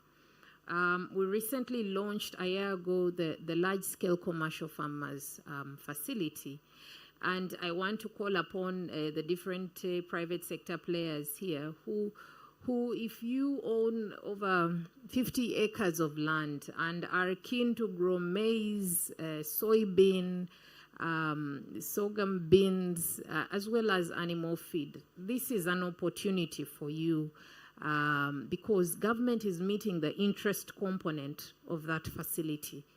The other day, I had one of the beneficiaries, who is also, I think, a member of PSFU, from Delight Uganda, and she basically said that she's been able to open up over 2,000 2,000 acres of land in Noya and increase production because of this facility. So I just want to call upon those that can participate under this to ensure that we increase production and meet the much desired requirements under the different markets, as well as boost exports for this country. Again, on affordable financing, I'd like to speak to the small business fund. This was previously called the Small Business Recovery Fund. And the initial intention was to ensure that we help a lot of the small businesses recover from the effects of the COVID-19 pandemic. However, we've since revised the terms and the requirements to access resources under this facility. And the nomenclature of the facility has changed to the Small Business Fund. And it has actually picked up in terms of delivering what we anticipated as government to the private sector. And once again, I'd like to call upon Psfu and its membership to take advantage of this facility. The other question that you asked, Jackie, relates to budget execution and efficiency. How is the government going to ensure that we enhance and improve budget execution come next financial year? So at the Ministry of Finance, I think the Minister and the PSST have been very categorical in stating that we'll be executing the budget discipline and accountability charters with different accounting officers. And the aim is to ensure that we don't get accounting officers commit government without the necessary resources, and therefore lead to the arrears that we see that could probably have been avoided. So in light of that, we think that we'll be able to strengthen execution. We've also had challenges around procurements, around a number of projects that have delayed execution of projects. I think you heard Julia speaking to the fact that you'll have a bridge take about, a small bridge of 100 meters take about 4 years to complete. And some of the challenges we face are around the procurement processes. So what the ministry has embarked on is to ensure that we do a reform of the procurement process and the procurement law. And this is in the offing to ensure that we remove the unnecessary processes that make it difficult to do seamless procurements and therefore execute projects in a timely manner. So that is one of the other areas that we'll be looking into next financial year. The other aspect has been around counterpart funding for different projects to operate. So how this would work was that each ministry was required to budget for counterpart funding for a particular project. And along the way, we would have a lot of challenges there. But come next financial year, the reform is to ensure that we centralize counterpart funding and that the ministry ensures that this is available for projects to be implemented seamlessly.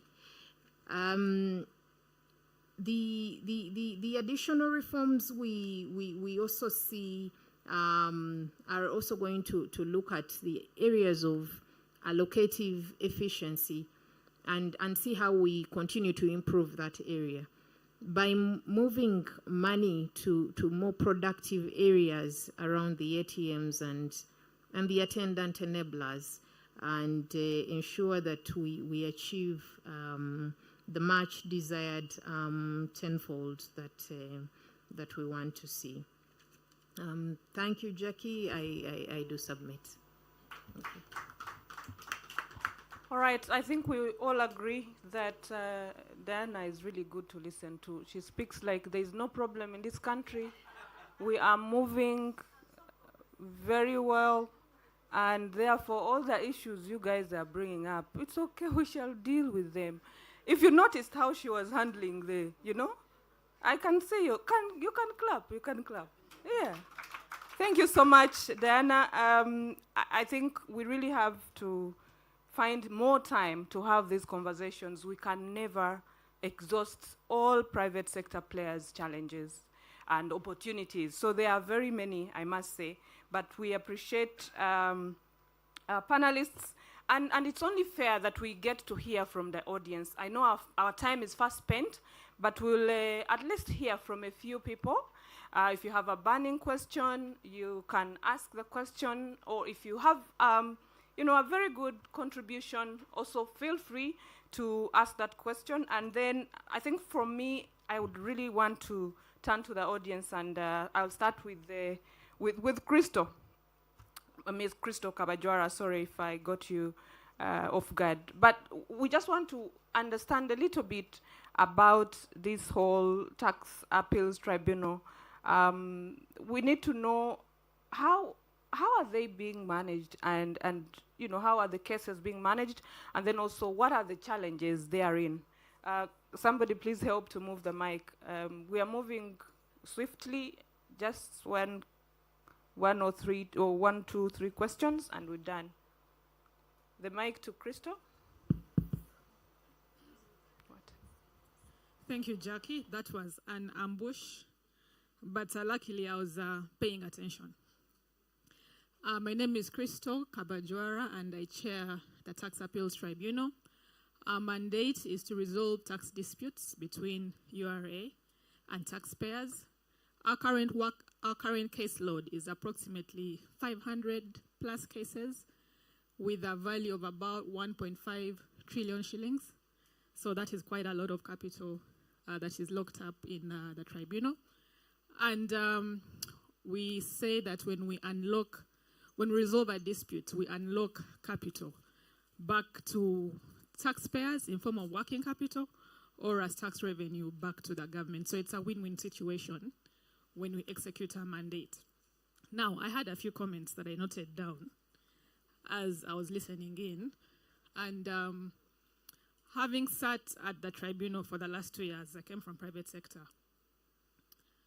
Every case, every application that I listen to points to one thing.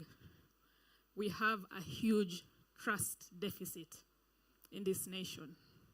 I don't know if that's an economic question, a social question, but the trust deficit is killing our country.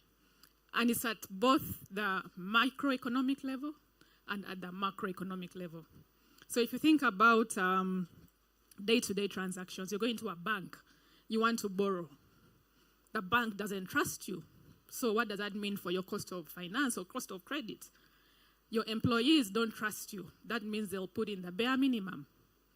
You want to access supplies from your suppliers. They won't give you on credit because they don't trust you. So what that means is that transaction costs are going to go up. Now, at a macroeconomic level, the public doesn't trust the institutions. So that what does that do is that it drives the business into the informal underground, but not in the informal sector. And it begins to spiral out of control. So we can sit in this room and all the different conferences we attend and the workshops we attend and talk about ATMs, PDM, and all that. But as a country, we must go back to the basics and ask ourselves, when did we lose it? I was speaking to one of my cab guys recently, and he's called Godi. I'm like, Godi, you've been in this cab business for long. You need to scale.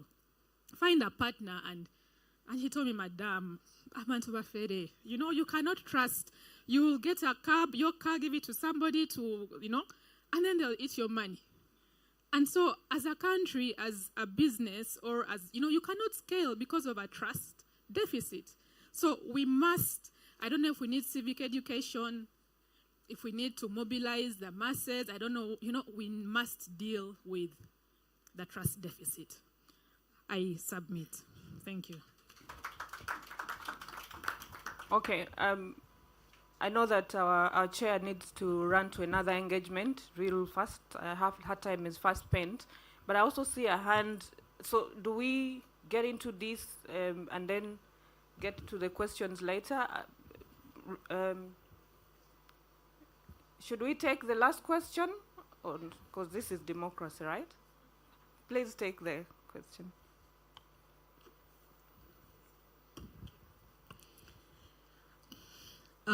Thank you so much, Jackie, and the panel discussants.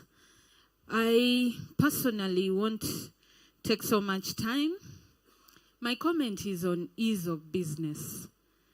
We need to agree that Ugandans are deal makers. They are into business, and we've for so long tried to pretend that we are all employed. And so when it comes to mortgages, to bank, you're asking us for documents we don't have. And then when we open the businesses, it's very expensive.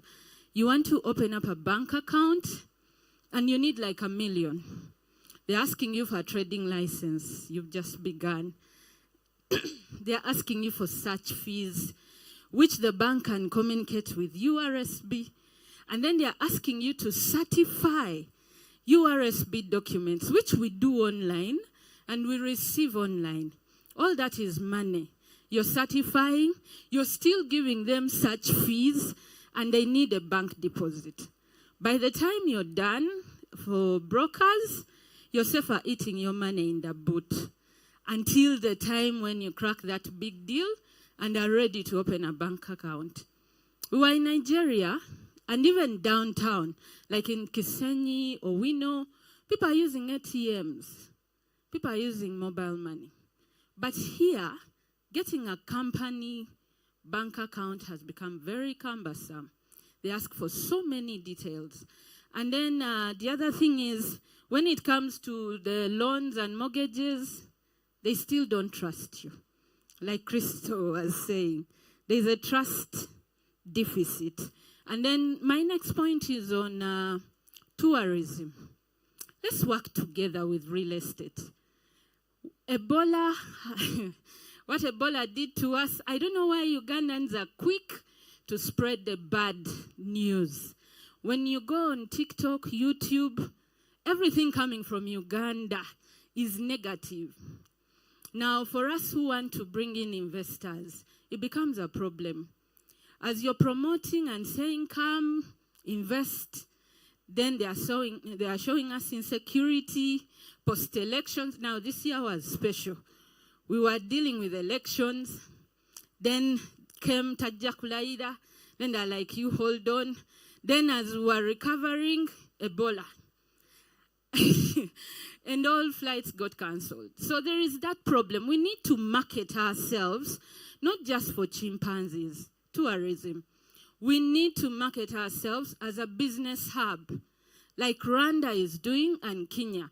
The reason most investors are going to Kenya and Rwanda is not because those countries are better than us, but it's because Uganda, we've marketed ourselves as a jungle. They also have the chimpanzees and all the rest, the big five, but people are going there to do business. And in Uganda, they only come to see animals. Can we market the business side of Uganda? And as I say that, I hope the taxman is on my side. Because when I was trying to give a presentation on why they should come and invest in real estate in Uganda, the list of taxes, you also get embarrassed as you're listing the number of taxes in real estate.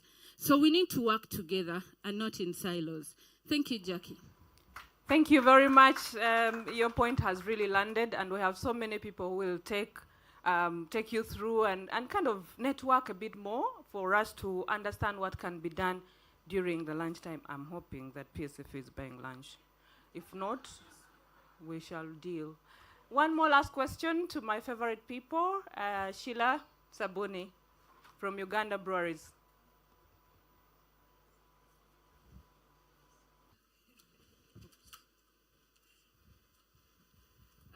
Thank you, Jackie. Thank you, everyone, and good afternoon.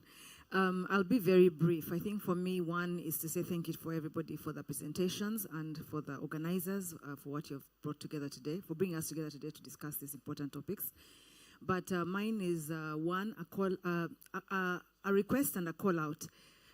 We have had several of these conversations, and there are some repetitive issues. We talked about stabilizing the tax regime. We've talked about the DTS issue.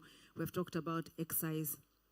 We've talked about several things that have been, I think, on repeat, especially for us in the adult beverage sector, as I'll call it.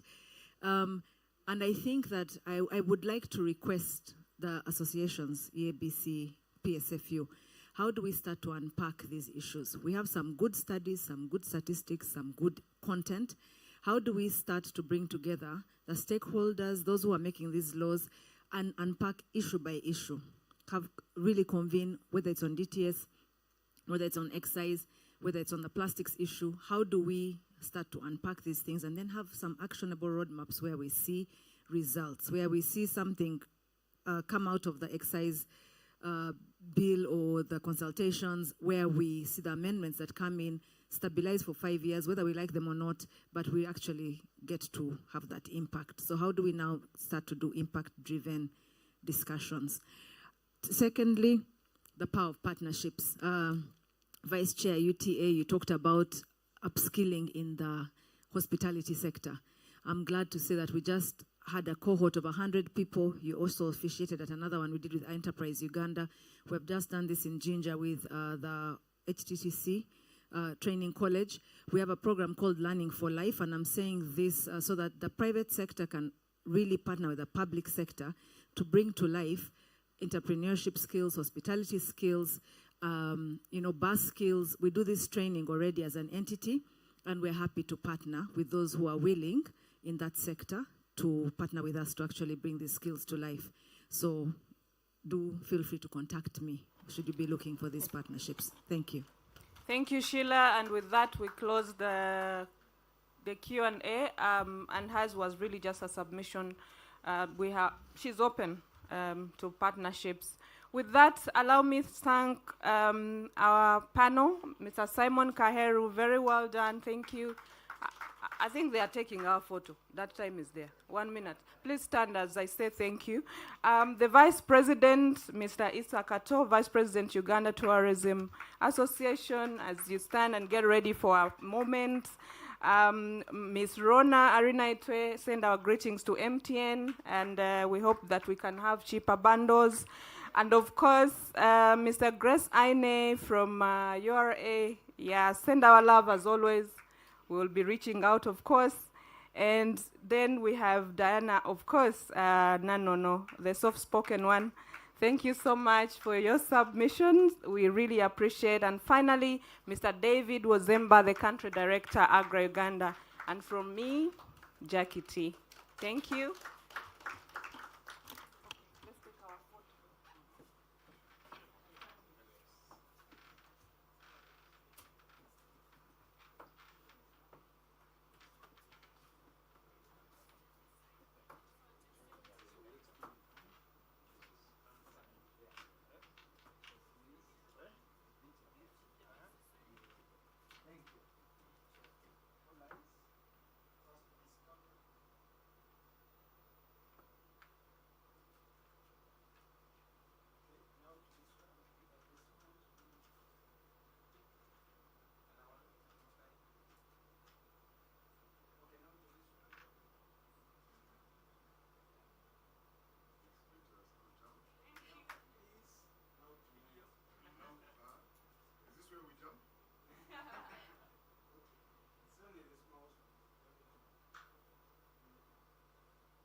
Good afternoon, ladies and gentlemen. I've just been telling the CEO that I need no introduction. My name is Kajingo, and I lead the private sector as the vice chair of the board.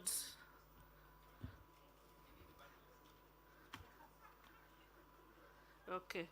As we settle, I will acknowledge the presence of Mr. Ali Tagole, on behalf of the Minister of Finance, and Principal Economist Richard Jabo, and of course Diana Nanono, the head of PSDU, as well as the Vice Chair of the EABC, Simon, and our board. Thank you so much. And each one of you from the private sector, our teams at PSFU. You know, while we were talking, and you know Julius is always very generous, he will have prepared a long speech for the chair. So this time I said no. You know, for the private sector, time means money. When you lose time, you lose what? Business. And you know we have overshot our time by how many minutes now? 45. So I'll be very, very short. First, to thank you, Jackie, and the panel for the wonderful discussion. We've had an amazing morning. Greetings from our chair, Mr. Humphrey Nzei, who is somewhere fighting for Ugandan businesses. You know that Private Sector Foundation has a countrywide footprint. We have decades of experience in championing business growth. And to government, the Ministry of Finance, Operation Wealth Creation, Ministry of Trade, Foreign Affairs, and each one of you, our partners, we are forever grateful. And you note the absence of the PSST. This is the first time ever for him to miss PSFU post-budget dialogue for reasons we understand. He's out of the country on a mission to represent Uganda. So, but we commend the ministers, we commend the PSST for engaging with the private sector in a substantial way, and as a big advocate for private sector involvement. So as you were speaking, I decided to set aside the very good remarks by our head of policy, Julia, so that it enables me cover the interests and the concerns of the private sector. So our view of the budget overall is that it's net positive, and it may need some mitigation, some monitoring, but overall our assessment is that it's positive.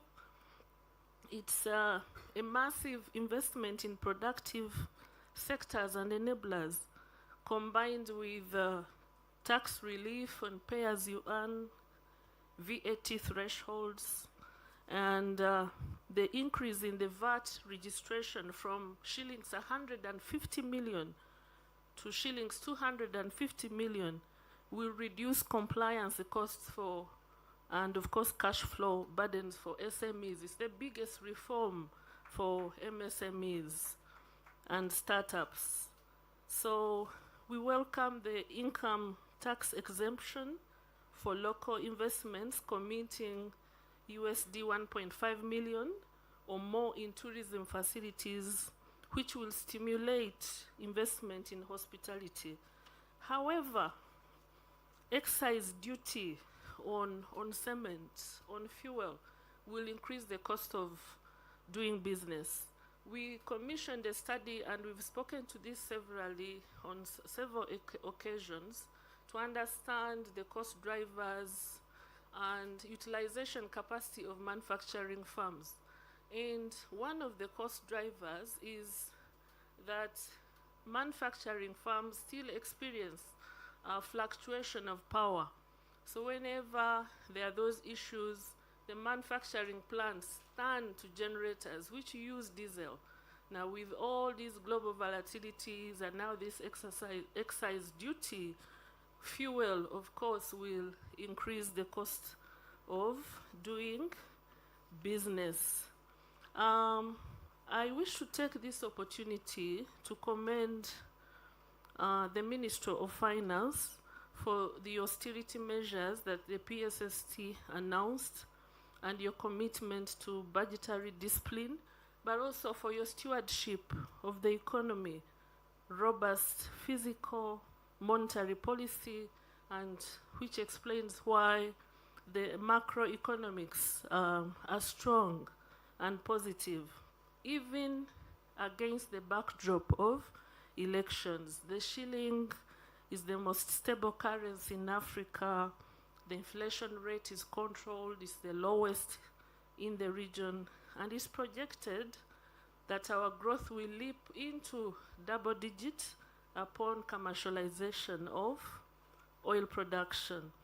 So, but full monetization, which is what the theme of this year's budget is, addresses not only economic growth, but transformation of lives. And we welcome the investment in people to the tune of 1.2 trillion shillings to the parish development model. And you know that the parish is the smallest administration unit, that PDM, as well as the coordination effort of Operation Wealth Creation, is the biggest civil military operation of its kind in Africa. So we welcome capitalization of production at the lowest level, and it's such a huge investment, and which will, of course, now challenge all of us, government and the private sector, in building value chains, but also development of markets. However, this economic growth is not without risk. Our country is grappling with effects of environmental degradation, geopolitical risks, including the conflict between Iran and the US that other speakers have spoken to, which affects the costs of inputs for production, affects fuel prices. But on this, I should also point out that as we expect our fast oil, these global volatilities around fuel could be a blessing in disguise for Uganda. The other challenge the traders have faced is rerouting of shipments, which has also increased the cost of doing businesses. The other risk is, of course, the recent pressure on our health sector occasioned by Ebola, and Issa Kato from tourism has spoken about that, and previously the departure of aid by the USAID. We were struggling with misinformation and disinformation, yet you know that investments which create jobs follow confidence. Confidence struggles with uncertainty. It's built by predictability, and I'm excited that there is growing alignment between government, business, academia, and civil society. Now, ladies and gentlemen, for the last 30 years, we've seen a commendable 6.5% growth. The ambition has shifted from maintenance of growth to acceleration. So our country is at an inflection stage of a growth accelerated, 10x growth from $60 billion economy to $500 billion. And this is why this conversation matters. Now, to you watching us and the private sector at large, and you Ugandans, plus government, the debate now should be, what kind of Uganda do we want to see in the next 20 years? Which is what should inform how we lead and how we execute at the operational level and at the top level.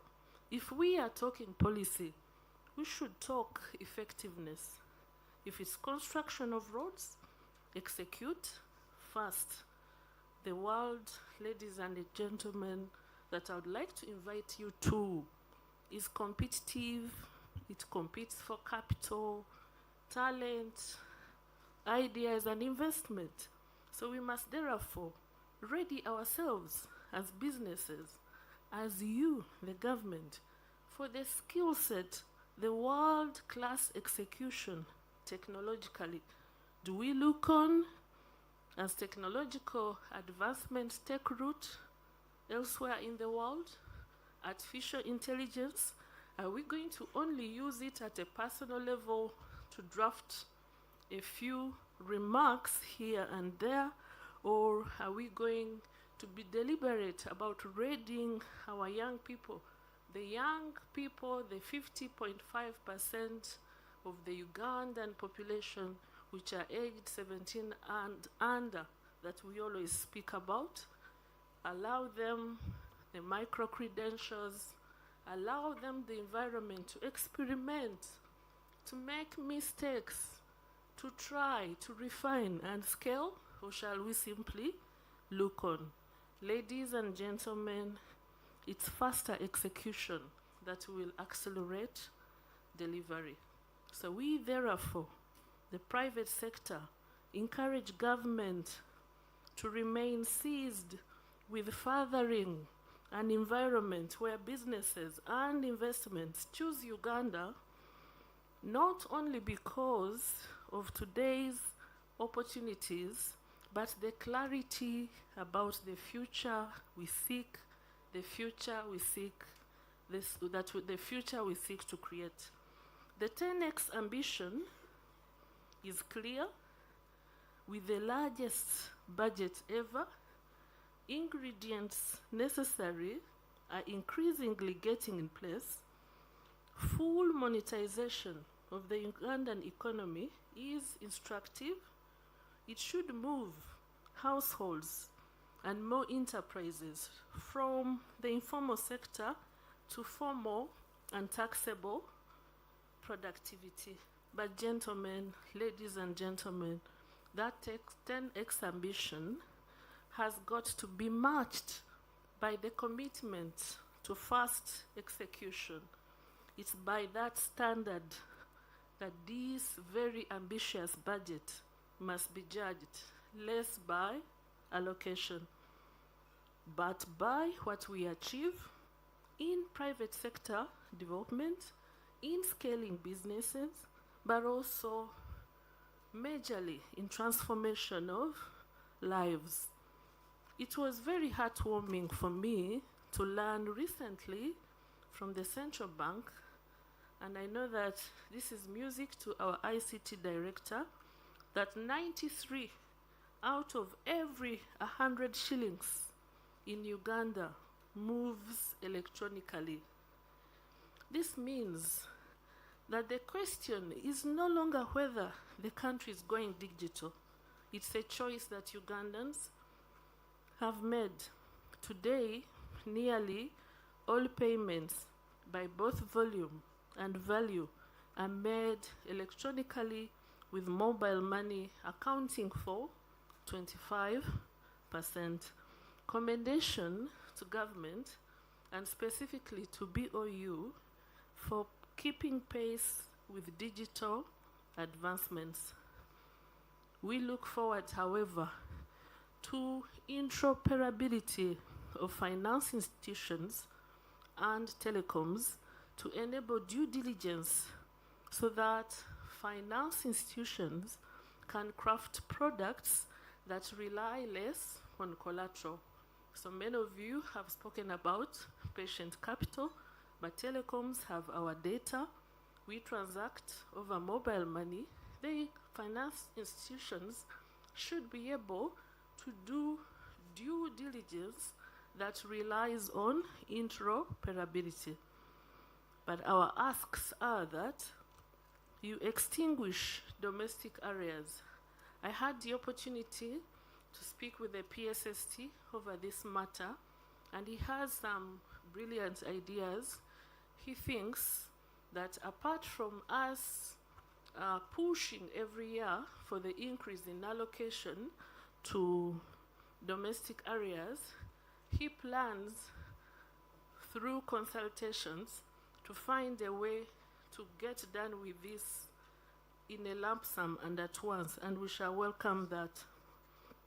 In respect to the agricultural facility and UDB financing, and we've been pushing for this every year, plus the business recovery fund, we need to ensure our chief guest that UDB does not operate as a commercial bank, that we can learn from the models that have worked, such as those of the GROW project, which is working very well. We partnered with implementing banks and now other microfinance institutions, and women-led businesses are paying back. More businesses are getting formalized. So we have several models that we can rely on, because every year, each time we have a forum, a business forum, businesses are saying they are not, especially the SMEs, they are not accessing some of these funds.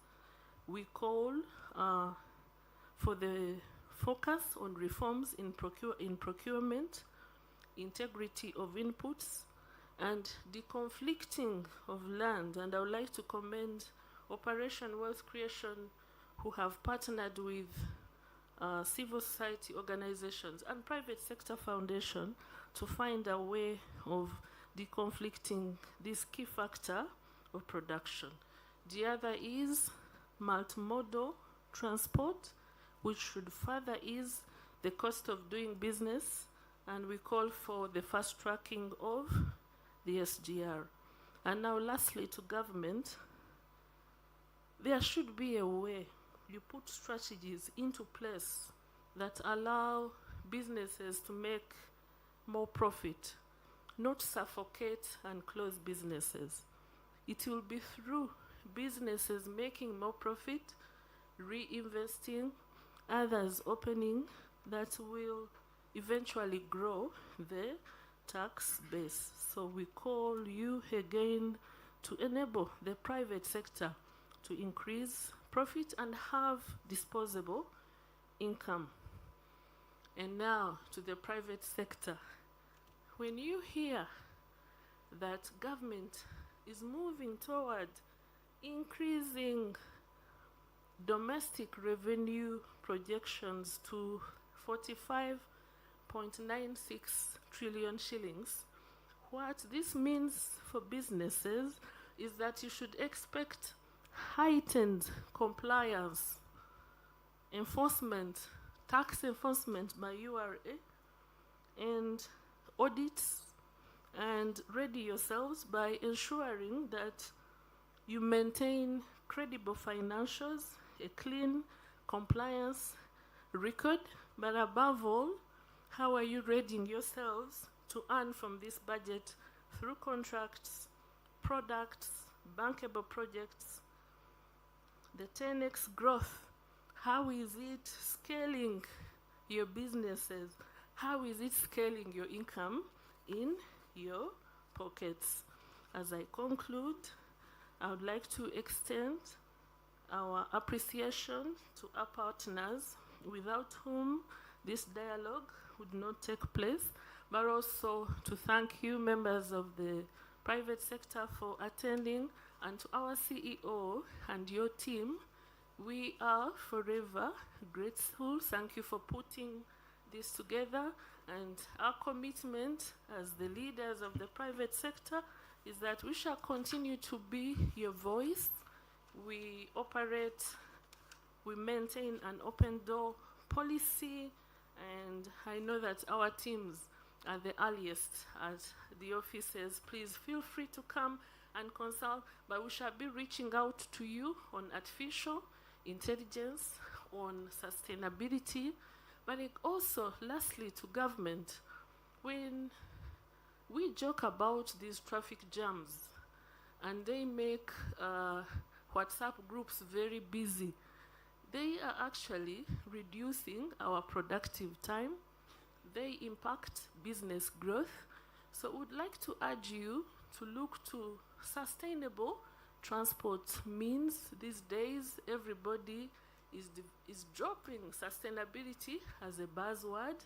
We need to take a step back, learn, and ensure that we implement circularity in our internal operations as businesses, but also for government, especially so that we are able to achieve this 10x growth. I thank you very much for listening to me, for God and my country.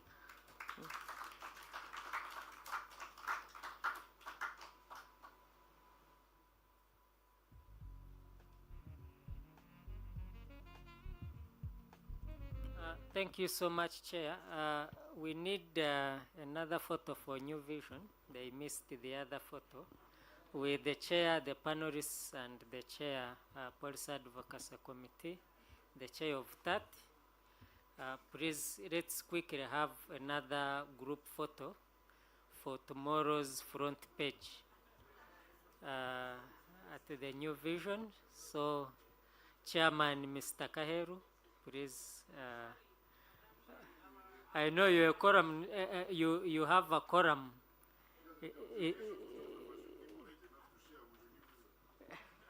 The official photographer, New Vision doesn't trust the photo of the official photographer.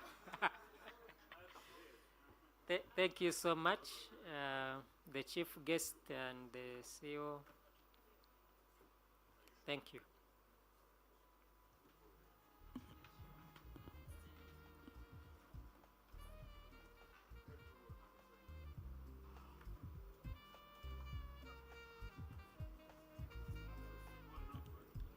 So, I hope you don't get me in the photo.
Yeah.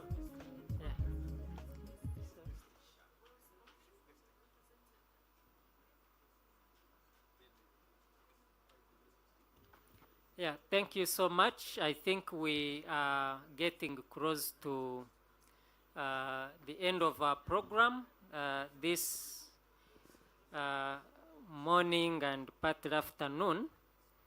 As we take our seats, first I want to thank the chair. I think you are right to discard the speech we wrote, because the one you gave was much more fantastic than what we had written. Thank you for that.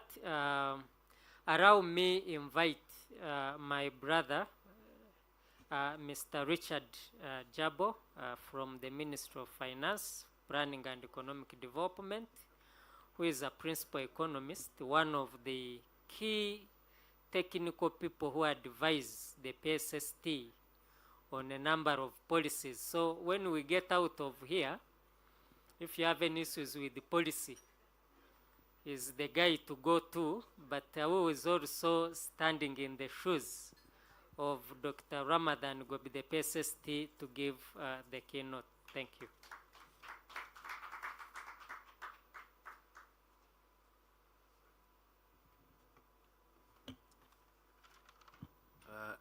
Good afternoon, everyone. Today I have a huge task to deliver PSC's remarks. But I'll start with a story. One day at the ministry, there was a Chinese man that came. I think he wanted to see the PSST. So he goes to the PS's office, and for some reason, he misses him.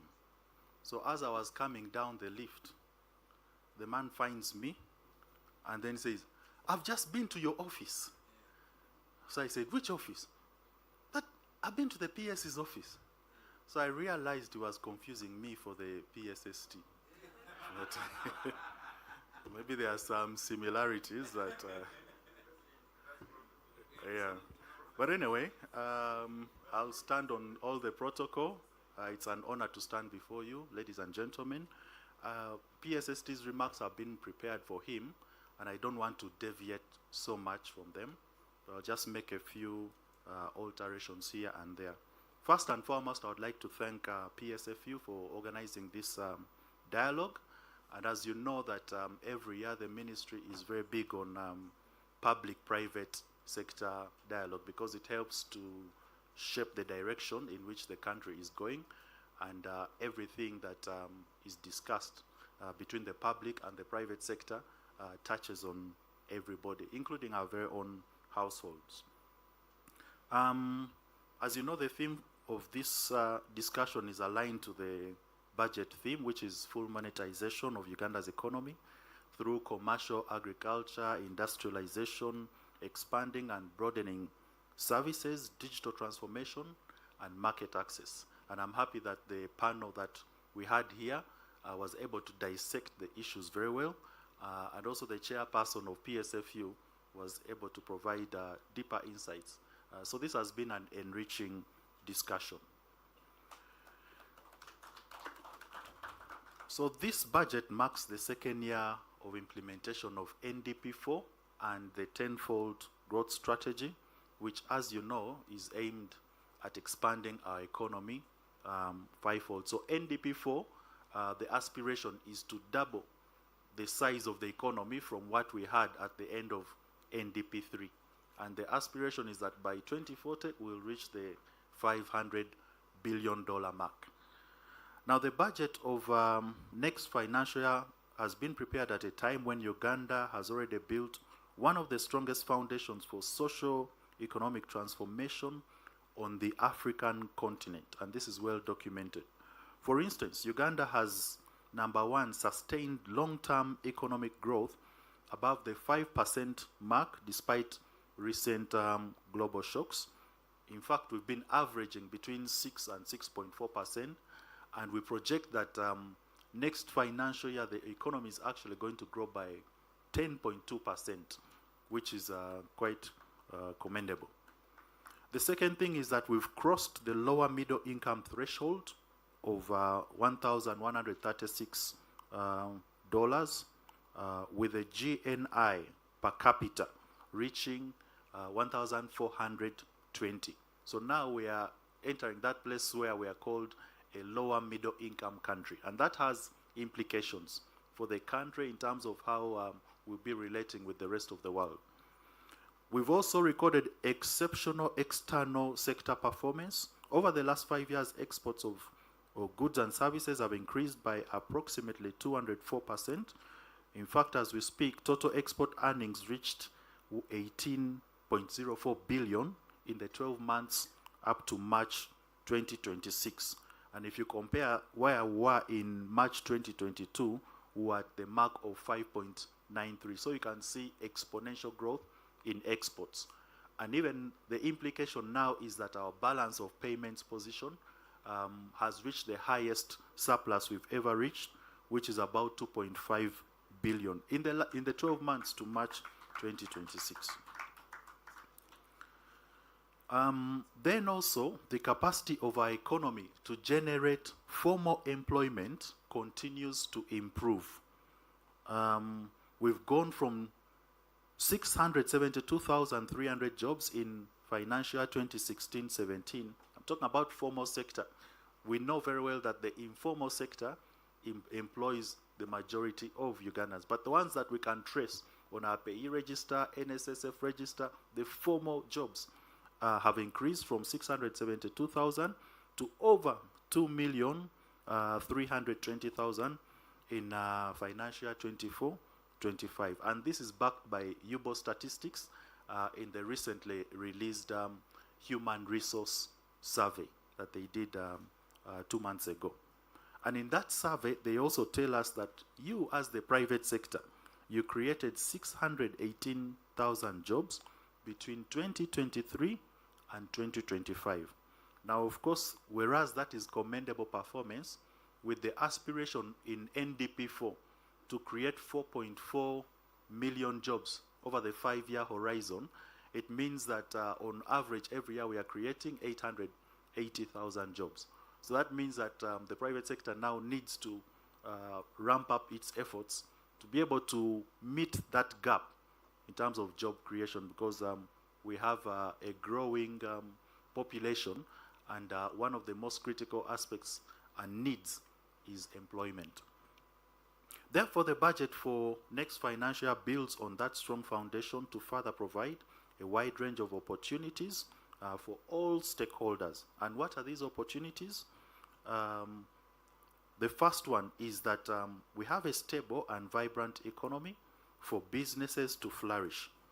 The budget for 26-27 projects continued stability and buoyancy of macroeconomic fundamentals, which provides a conducive environment for investment.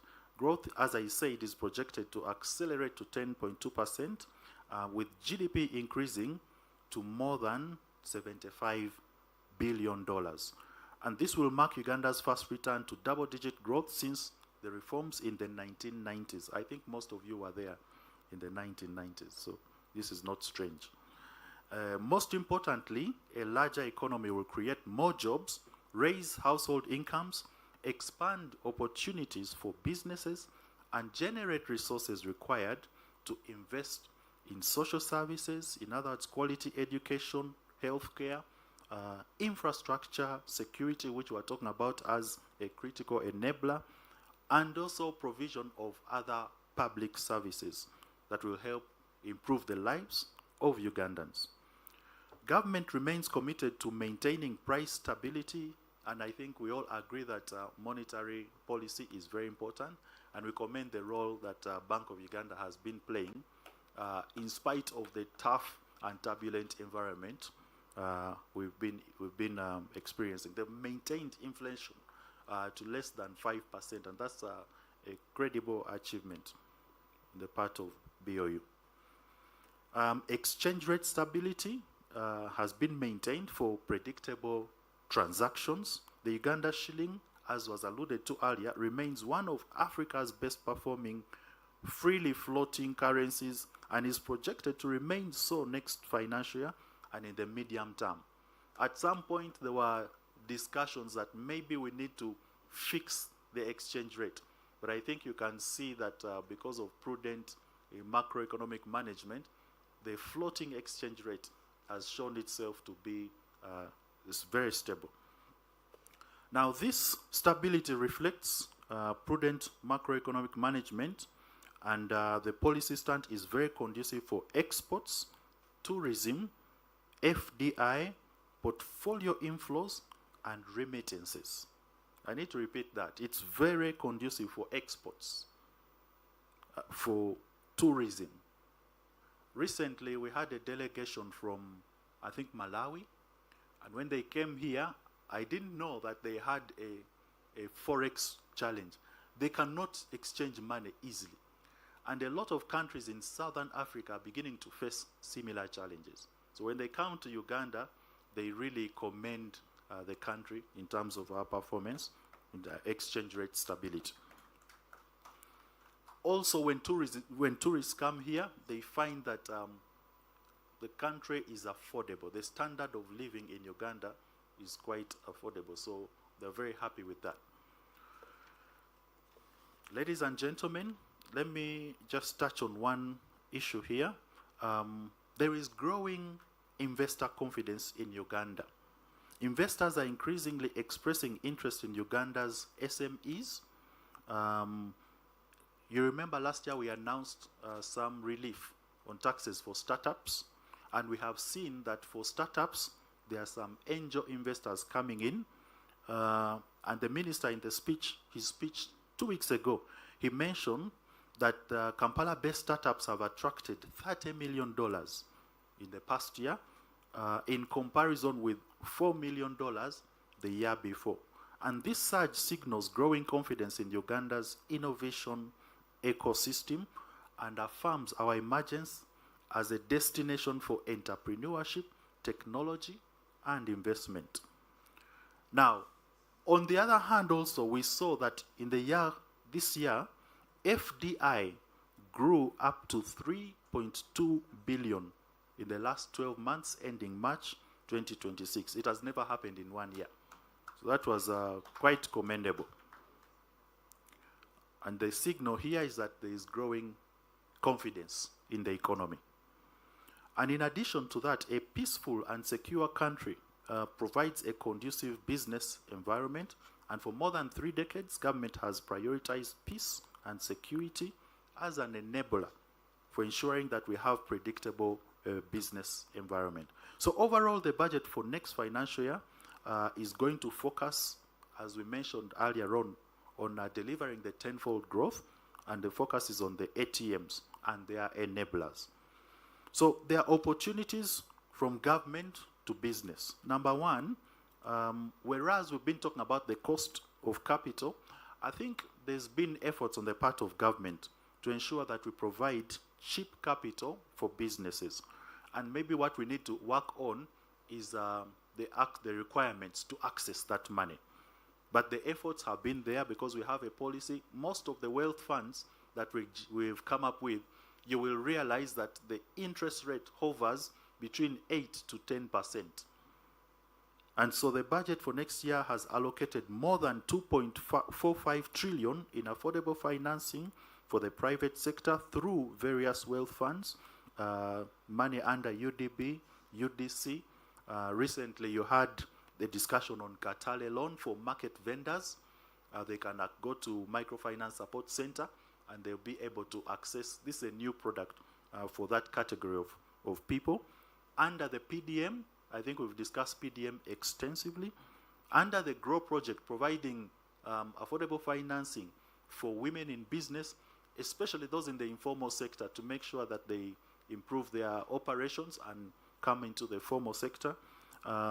Small business fund that Diana was talking about, the agriculture, the SCF, and so on and so forth. So these are aimed at providing long-term patient capital for the private sector to invest in strategic areas.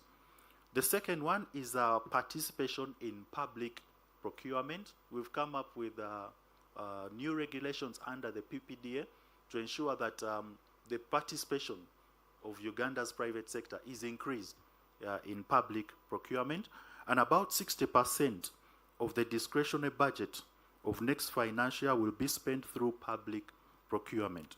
And there will be several government contracts to the private sector in energy, in water, infrastructure, transport, ICT, even oil and gas and other services. The other opportunity from government to business is the massive investment that we've made in public infrastructure to increase business competitiveness. So about 8.8 trillion has been allocated to the transport sector, and another $2 billion in energy infrastructure.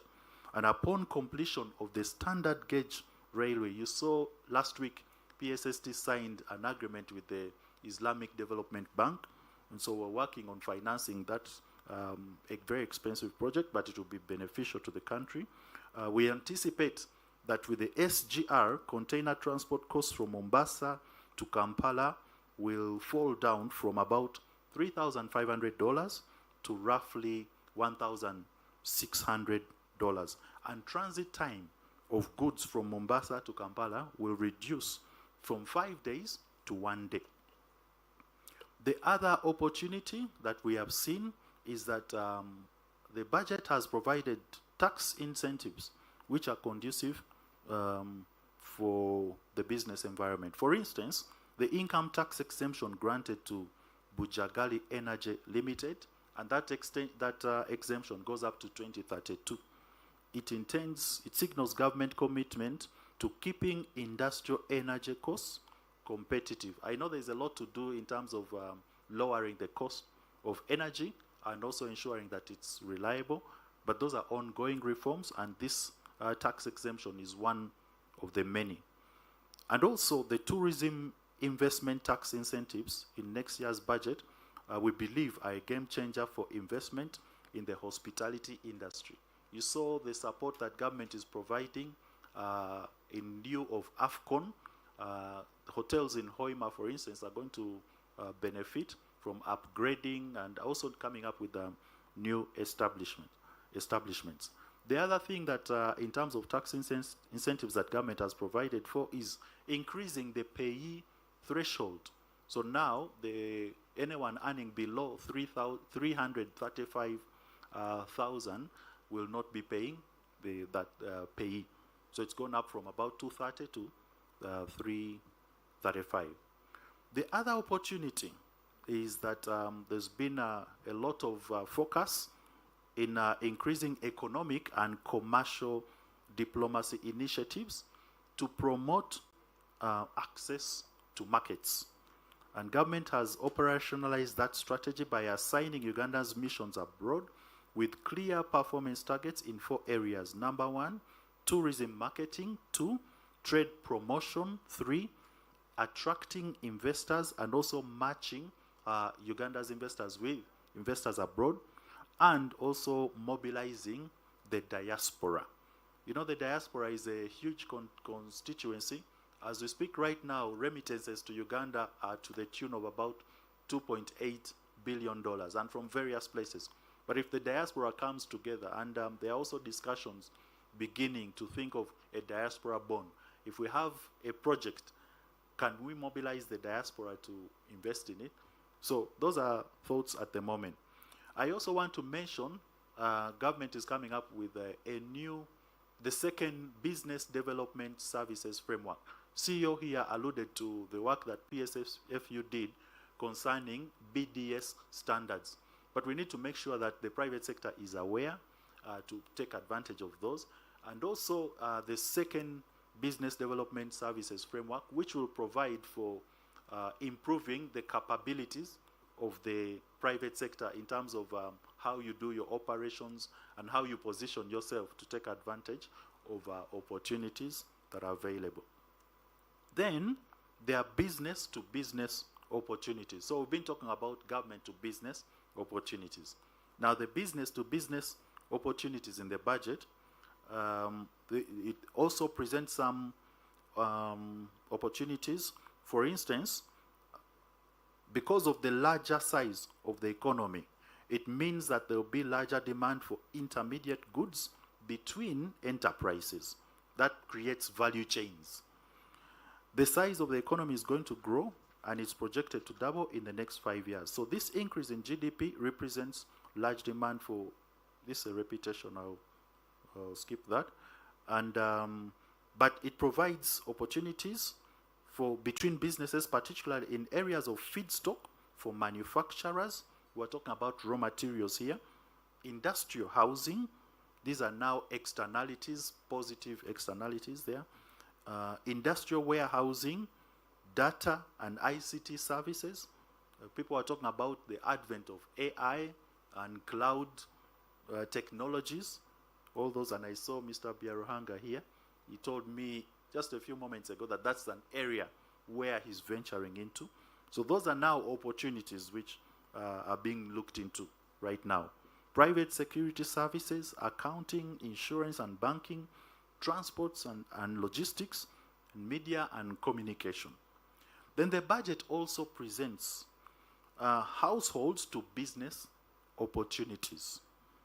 With per capita income now at $14.20 US, and Uganda meeting the lower middle income threshold, the demand for household services and consumables will significantly increase over the next 15 years on account of rising household incomes.